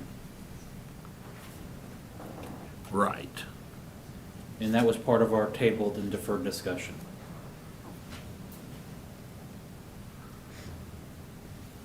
we still have a We motion have- on the table right Yeah, now. that's right. For On the the master plan. Is there a second on that? All right. Right now. Okay, motion dies for lack of a second. Then it's your Grange Hall, Commissioner Rippon. That's part of our deferred discussion. Okay. So I do think, though, that we need to look at there were two requests for transport vans. One by the Sheriff's Department for $63,000, it's the very last item on here. And then there was another one by the DOC for the Adult Detention Center inmate transport vehicles for $90,000 this year and $75,000 next year. I think those are both pretty important in my mind for the safety of the officers and the inmates. And those are two separate vehicles. One is daily transport to and from the jail multiple times. The other one is going to remote locations and picking up inmates and bringing them back to Shawnee County. Or in the alternative, taking inmates from here and taking them to remote locations by the sheriff's office. Right. So two separate vehicles. I just want to make sure that for those watching, we're talking about two completely different types of vehicles. So, But I would make a motion that we approve both of those requests. I would second that. Motion's been made by Commissioner Mays, seconded by Commissioner Rippon. Those in favor say aye. Okay, so the 63,000 Uh-huh. for the sheriff, and then, What page? It was on the first page, at least in my mind, it's the first page. We should number 'em. It was a score of 2.67. It starts with ADC inmate transport towards the vehicles. bottom? Yeah, towards the bottom. DOC. let's see, I'm sorry, I'm trying to find that. Number second 210 is the project number. 210? It's on the page that starts with the Here it sheriff is. range I see target it. refresh. 210, okay, I see it. Let's call that page 1. Okay, so Okay, that'll be 90,000 one. and then 75,000. And then the other full page, let's call it page 2, and the half page, page 3, Good idea. just for me. Okay, and there's an item that I've just been handed that's the inmate beds and storage that they would like to pull. Is that right? For, DOC. That's item number 209. It has a ranking of 3. Okay. okay, for 100,000. I might ask about our juvenile cell furniture replacement. Do we want to hold on to that, or I think we should probably hold off on that for now. Do we want to address this motion that's laying on the table right now or not? there's no motion yet? It was just notified that they were taken. Oh, He made a motion to approve both requests for the sheriff vehicle I and thought we the had two. voted on Yeah, I it. thought we did too. No, you Seconded didn't. by You Commissioner- didn't. I haven't even got a I had a- second on that. I did. I Rip seconded on Yeah, it. you had a did, okay. second, But no Yeah. vote. but no Okay, vote. those in favor? Opposed? Motion passes 3-0. Thank you. Commissioner Cook, I would say, let's hold on the furniture and let's see what other requests are out there and then circle back to that. Okay.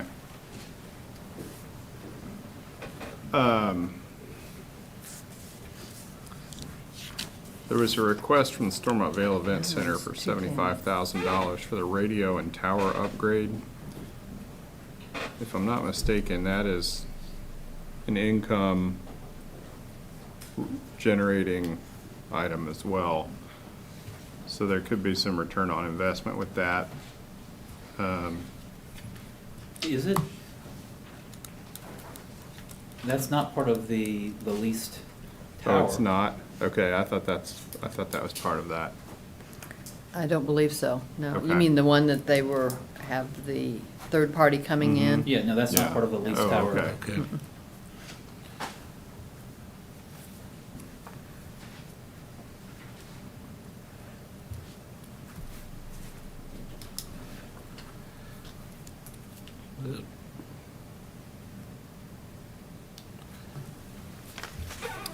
They did have a request also for the security cameras at the Stormont Vale Event Center. In year 25, yes. I do think that's something that needs to be done. I'll move to it. I'll second the motion to approve that one for 2025. Okay. Which page was that on? It's a ranking of 3, item 248. On page 2. 249 249. 249, sorry, Okay. thank you. for year 2025. Okay.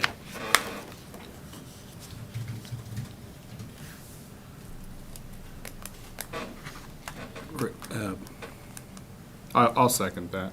Okay. So a motion by Commissioner Cook, seconded by Commissioner Mays. Those in favor say aye. Opposed, motion passes 3-0. This, the sheriff's Motorola backhaul switches, what was that for? That is our radios. Yes.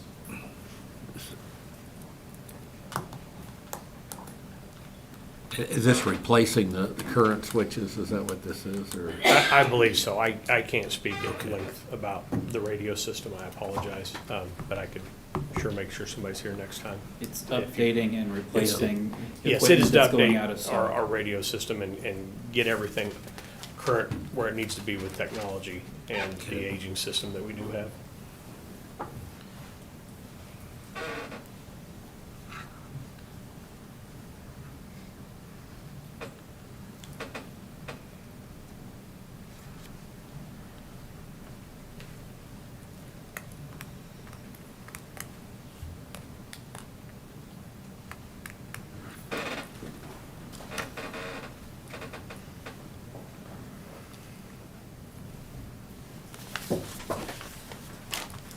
Since there's no motion right now, I would move to approve $50,000 for year 24 and 25, facility management item number 99, with a ranking of 2.67 for Manor Conference Center.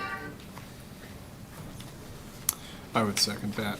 Motion's been made by Commissioner Cook, seconded by Commissioner Mays. Those in favor say aye. Opposed, motion passes 3-0. And that's item 99. Got it. Thank you. First item on page 2. Yeah. Betty, the items that are listed on this capital outlay sheet under Public Works, those are different than the items that we discussed? No, they are the same items where he has asked for part of it out of capital outlay and part of it out of his fund. Since the rankings have it all skewed all over the place, can you prioritize just the Public Works and so that we could see them as one? Oh, Can you have the ability to? Yeah. Segregate a tab? Oh, it didn't work. What happened?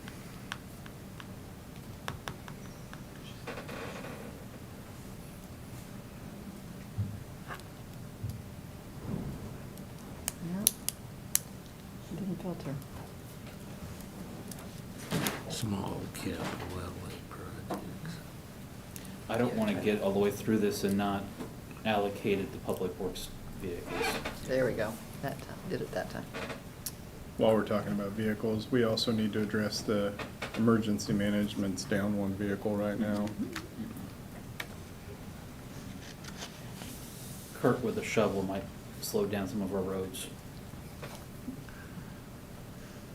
Okay, there are 4 items.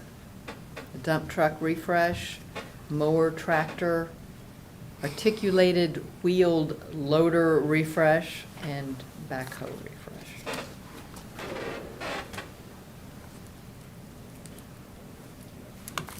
And those are all set for 2023.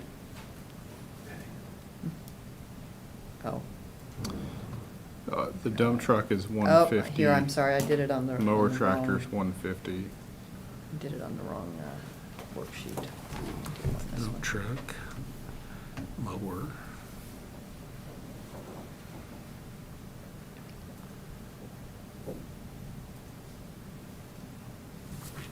Wheel loader.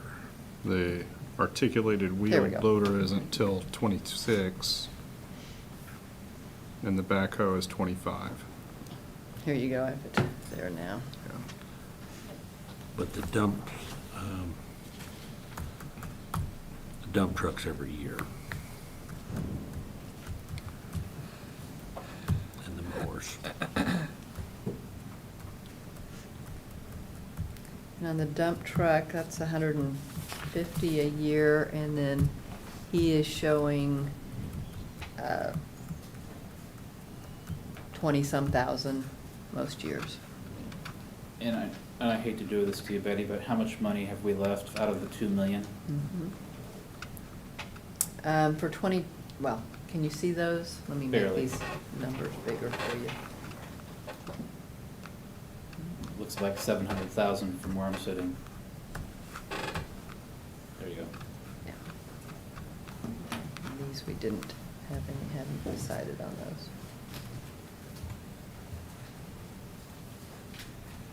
Yeah, 719,000 for this year. Varies a little bit by year. Right. I would move to approve the request from Public Works for their 4 items. Okay, so the first one, That would be 300 plus. it would be 300,000 for 2024. It would be 490,000 for 25.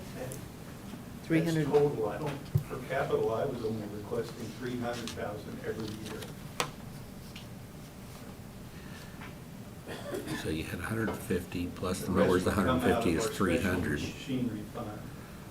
So I'm not sure what's, So would the mowers and the dump trucks be your request this year with, yeah, and the others mowers were, and the dump trucks were for this, for 23.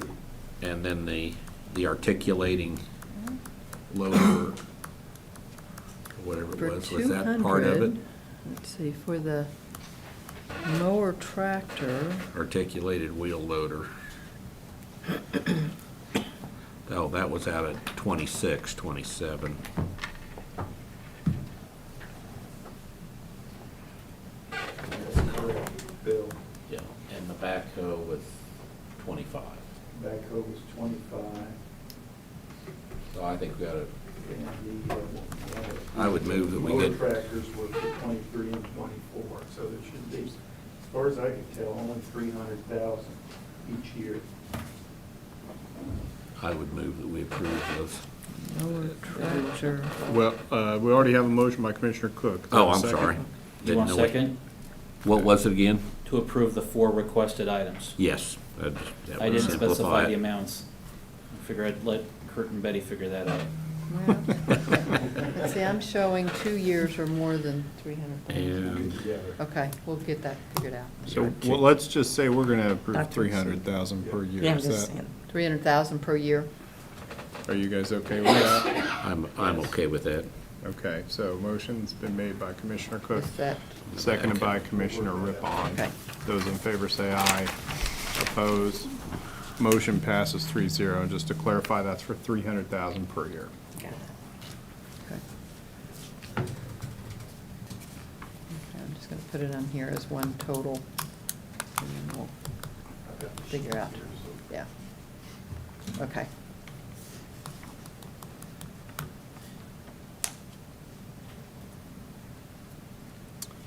Betty, I'll wait till you're done, sorry. Oh, that's all right. Just get it unfiltered here. Okay. I know the elections office, we had the software, but they also had a separate request. Was that not part of a capital outlay? Was that part of their budget? It was for replacing the gutters and the stuff that had caused all of the water damage out at the elections office. So I'm not seeing it on here. I see. Well, you approved something from contingency for this year, but I don't know about the gutters. Is that, Security I just don't see it Sorry, on I'd the have to- list.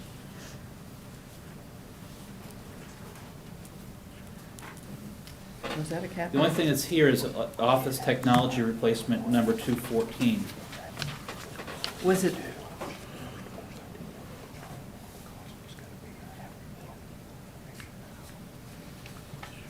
so it is a request or not? It was done.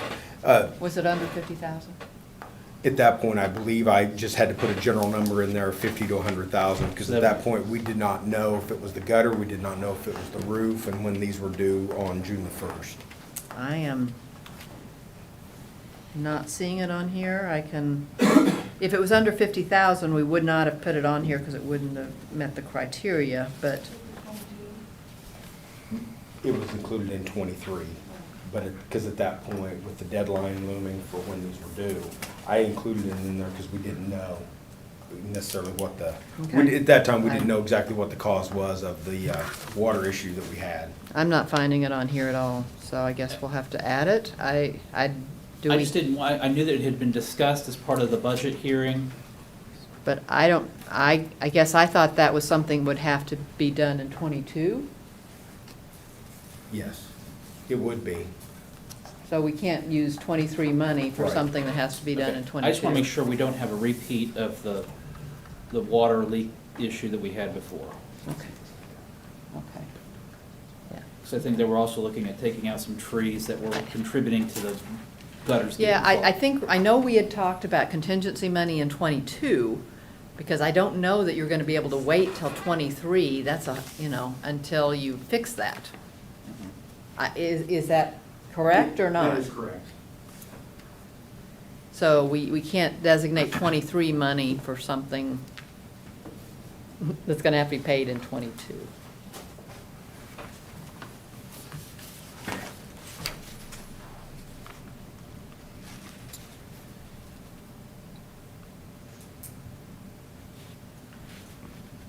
I would like to make a motion to approve $300,000 for years 23 through 27. Items number, it's sheriff's item 180, ranking of 3 for police or pursuit rated vehicle replacement. It would be a commitment of $300,000 per year for replacement of vehicles. It's less than what the sheriff's asking for. I don't even know if we're gonna be able to get equipment, but I know that we have been deferring the sheriff's replacement vehicles, and I don't want to get us to a spot where vehicles are going to start costing us more because of their age. And That was how much per year? $300,000 per year.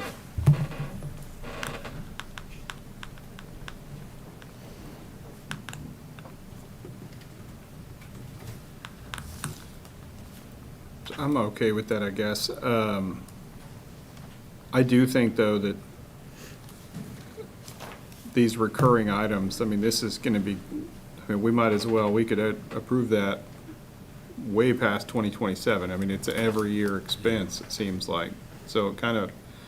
Yeah, but this is a Thinks that- 5-year. But I kind of wonder if this capital outlay budget is the place to have that, if it shouldn't just be part of the regular budget, but. Well, it used to be.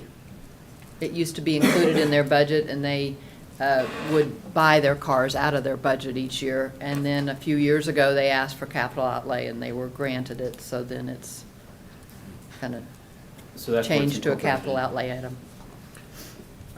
I would second this. Okay, so we've got a motion by Commissioner Cook, seconded by Commissioner Rippon. Those in favor say aye. Opposed? Motion passes 3-0. I think we need to look at the emergency management vehicle. They've got 52 to 54,000 each year for the Now, next 3 that years. is for the,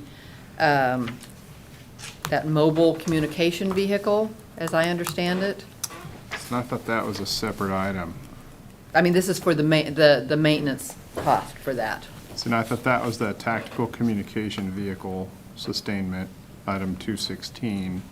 Oh, okay, are the two different? I'm looking at item 215. 215. Is Oh, Dusty okay. still here? Vehicle sustainment, I okay. just had to step away, but Okay. the number Okay. 216 is the tactical equipment. Number 215 Okay. is for vehicle replacement. Okay, So the 215 is the one that I'm looking at in particular. I know that they lost a vehicle this year in an accident, and so I think we at a minimum need to approve the 2023 for that. So I would move that we approve the 2023 for them. a 52.5? Yeah. Okay. I'll second. Okay, motion's been made by Commissioner Mays, seconded by Commissioner Rippon. Those in favor say aye. Opposed? Motion passes 3-0.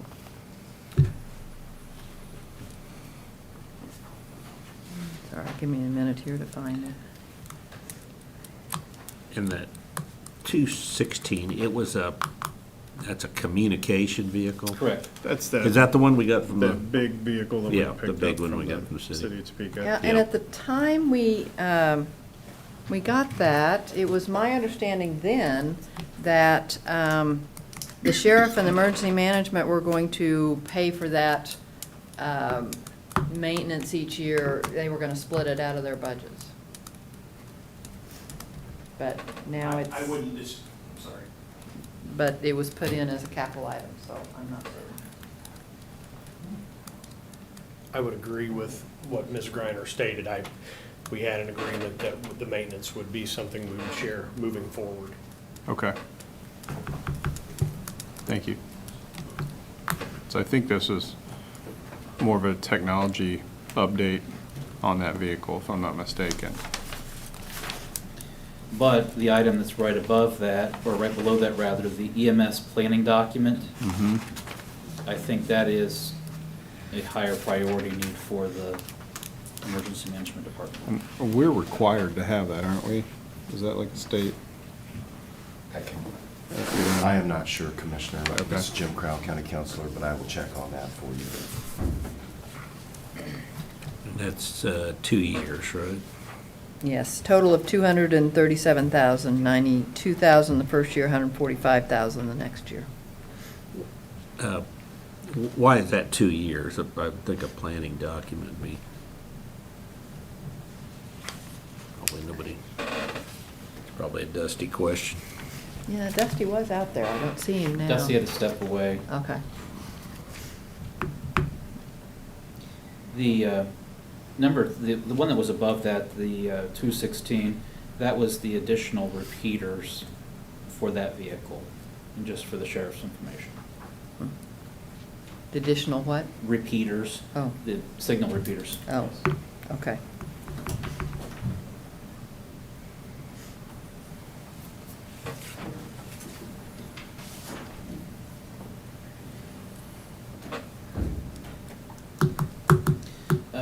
While we're looking at emergency management, and again, I'm sorry to jump around a little bit, Parks and Recreation had a request for an excavator, and I had just a question as I was looking over this, whether it was best to have us look at renting that equipment over the next year to justify its need, as opposed to buying the excavator outright. I think that there's a lot of excavating work that gets done by Parks and Recreation as we're improving some of these parks, but I'm not sure about buying the equipment versus renting it over the next year. Tim Laurent, Parks and Recreation Department. I will tell you, I think that predominantly what we wanted to use that equipment for was the boom mower option on that excavator, so that we could drive around and take care of our trails and shorelines and different areas that you can't reach with traditional mowers. We could certainly look into that. I don't know standing here whether we can rent that or not. I would think that boom mower attachment is a pretty specific type of equipment, but we could look into it. But you had budgeted $225,000. Correct. So how are we mowing? So we're mowing things now, and essentially what that would do, so you can't get our mowers down to, let's talk about Lake Shawnee, the entire lake, including the golf course. You need this boom mower to be able to get down close to the shoreline, because you don't want to take that big piece of equipment right down there next to the water. And so we do have an old boom mower now, but it's such a fragile piece of equipment that it really doesn't do us much good. So that's one use. The other use is that you can go up high. So if you're on our trails, and I'm thinking there's a lot of areas on the Shunga in particular where the trees have begun to encroach quite a bit on the trail, and I think there's a safety concern there. That we could go through there on the trail using that attachment and mow all of that back. There'd probably be some cleanup that would have to happen immediately following that, but that is two of the biggest reasons we would use it. And I think by the time we got done doing all the areas that we needed to do, we could probably just start over. Is that something that we can contract out with some of our tree service companies that we have here in Shawnee County? Does anybody else have the boom mower attachments that we're Besides looking us? for? I have seen them. I've seen other companies doing them. I've seen this gentleman using one. So, I mean, anything's possible. I have not investigated. Is Good way to get in trouble. there a way to share equipment between Parks and Recreation and Public Works. I know that the Public Works people probably don't want the Parks people touching their equipment. It's the other way around.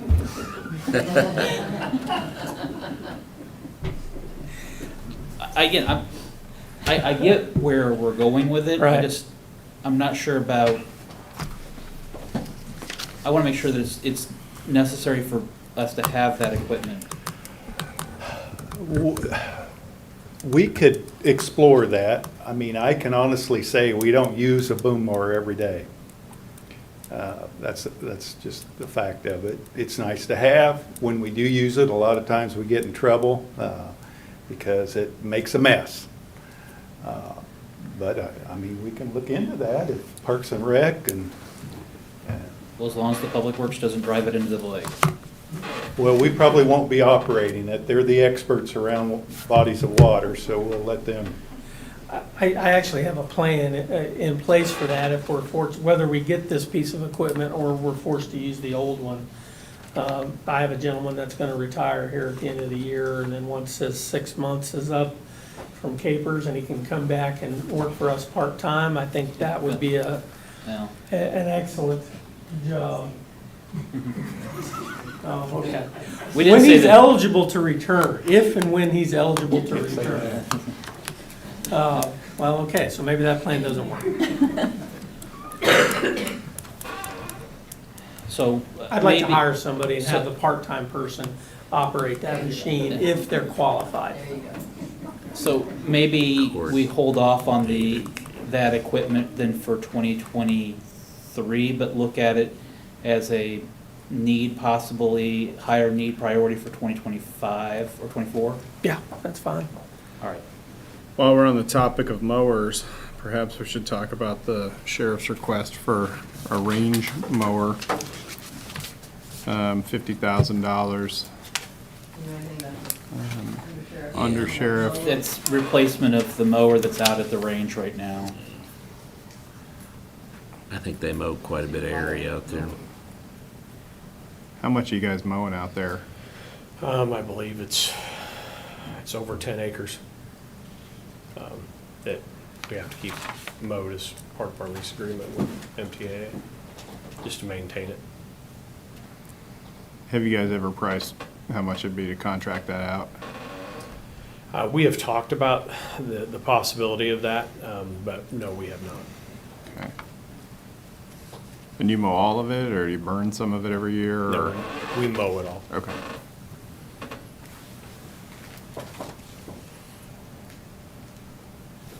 What are you guys using now to do that, or do you have a mower out there? Or it's just getting old, or? Yes, sir. Okay. We currently have a mower and have employees mow, and then it's just got a lot of hours and a lot of wear and tear. It's fairly rough terrain. What type of mower do you use out there? Is this it's not a tractor and a brush hog? Or No, it's a large zero turn. Okay. Okay. Now, when the range was originally constructed, it was touted as being used by the forfeiture funds that we might have on drug seizure cases or as a result of those sorts of forfeitured funds. And are we able to use, or is the sheriff able to use, I know the rules have been changing on how much money comes in from forfeiture funds, what they can be used for, but is there any way that that can continue to maintain the range? I would have to consult with our general counsel. I know that all of the items, when he came on board, we wanted to make sure that all the items that we're spending our forfeiture funds for were appropriate according to the guidelines, and I don't have that answer off the top of my head, whether or not we could use those funds for. I recognize the rules have changed since the facility was first constructed. This is Jim Krause, Shawnee County Counselor. Generally speaking, forfeiture funds can be used for training purposes and for one-time expenses, new expenses, and generally speaking, shall not be used for yearly operational purposes. So it is a complicated question when you get into what is this exactly being used for. Department of Justice has guidelines for those things. I would imagine legal counsel would probably with the sheriff's office, working with my office, would probably want to make sure that we appropriately designate that use before we would use it. So the answer is maybe. Yes, maybe. And on the, if we could go back to the emergency management question real quickly, yes, we were required by state statute to have an emergency management department, agency, and a plan with that. As to the specific requests made by emergency management, that's beyond the scope of what I can answer. They're going to have to And I believe explain to you what they need. And that request is coming from their equipment needs to follow through on that plan. Yeah. So,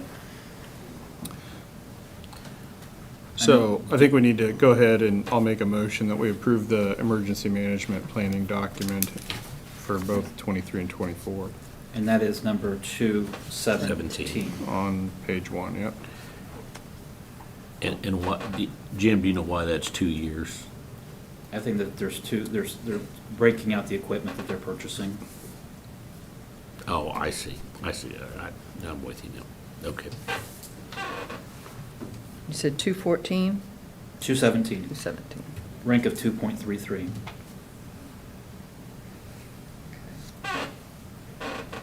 And that is 92,000 first year and Yes. 145,000 second year? Yep. Yes.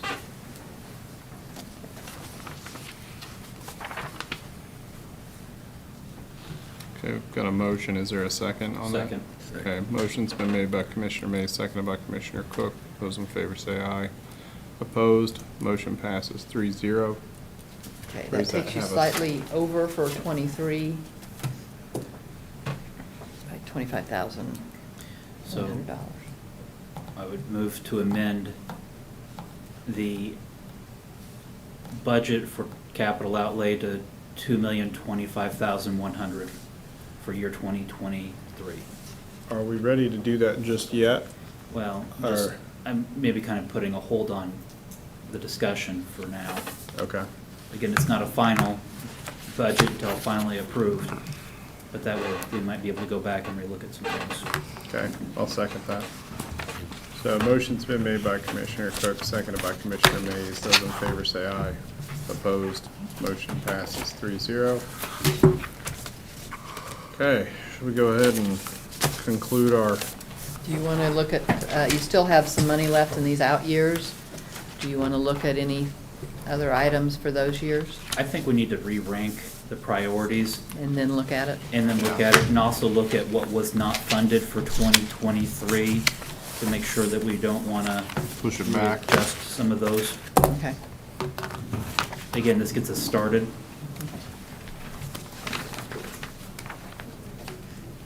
And did you want to have any further discussion on the new debt, or we'll bring that tabling up next time? Yeah, I think we'll table that.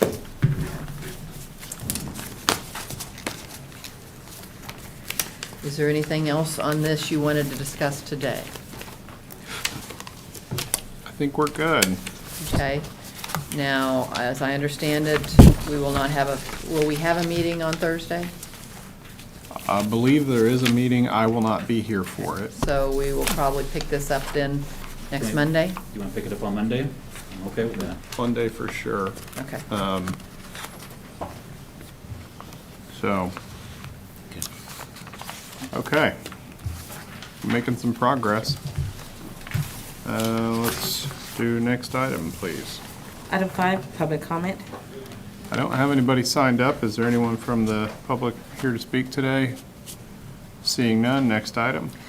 Item 6, administrative communications. Any administrative communications?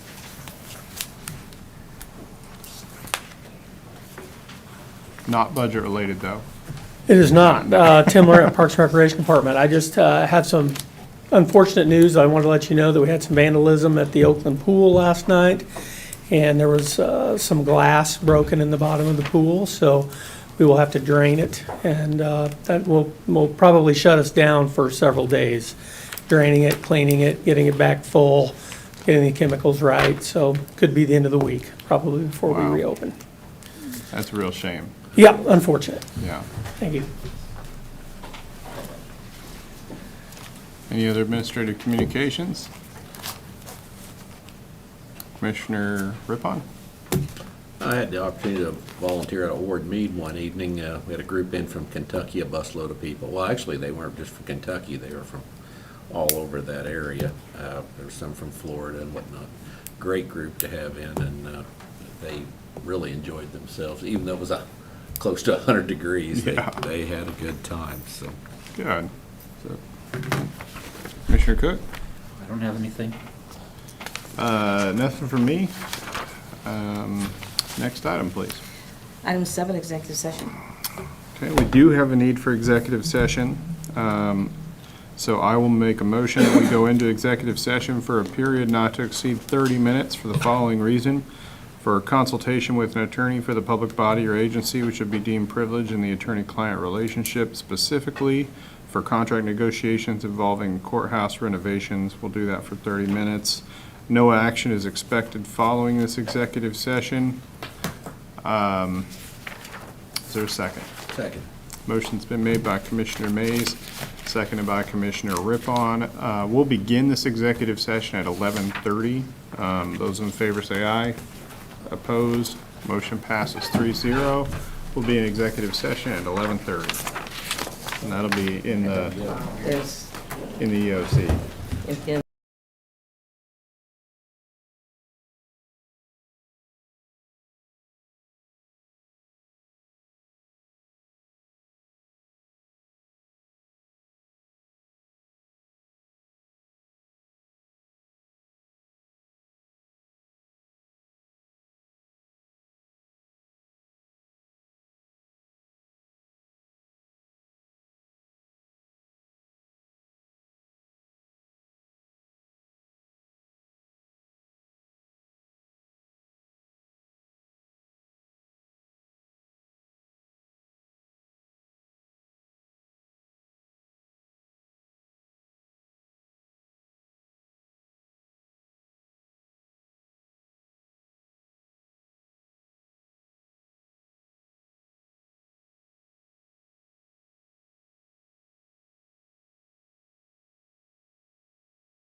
Go ahead.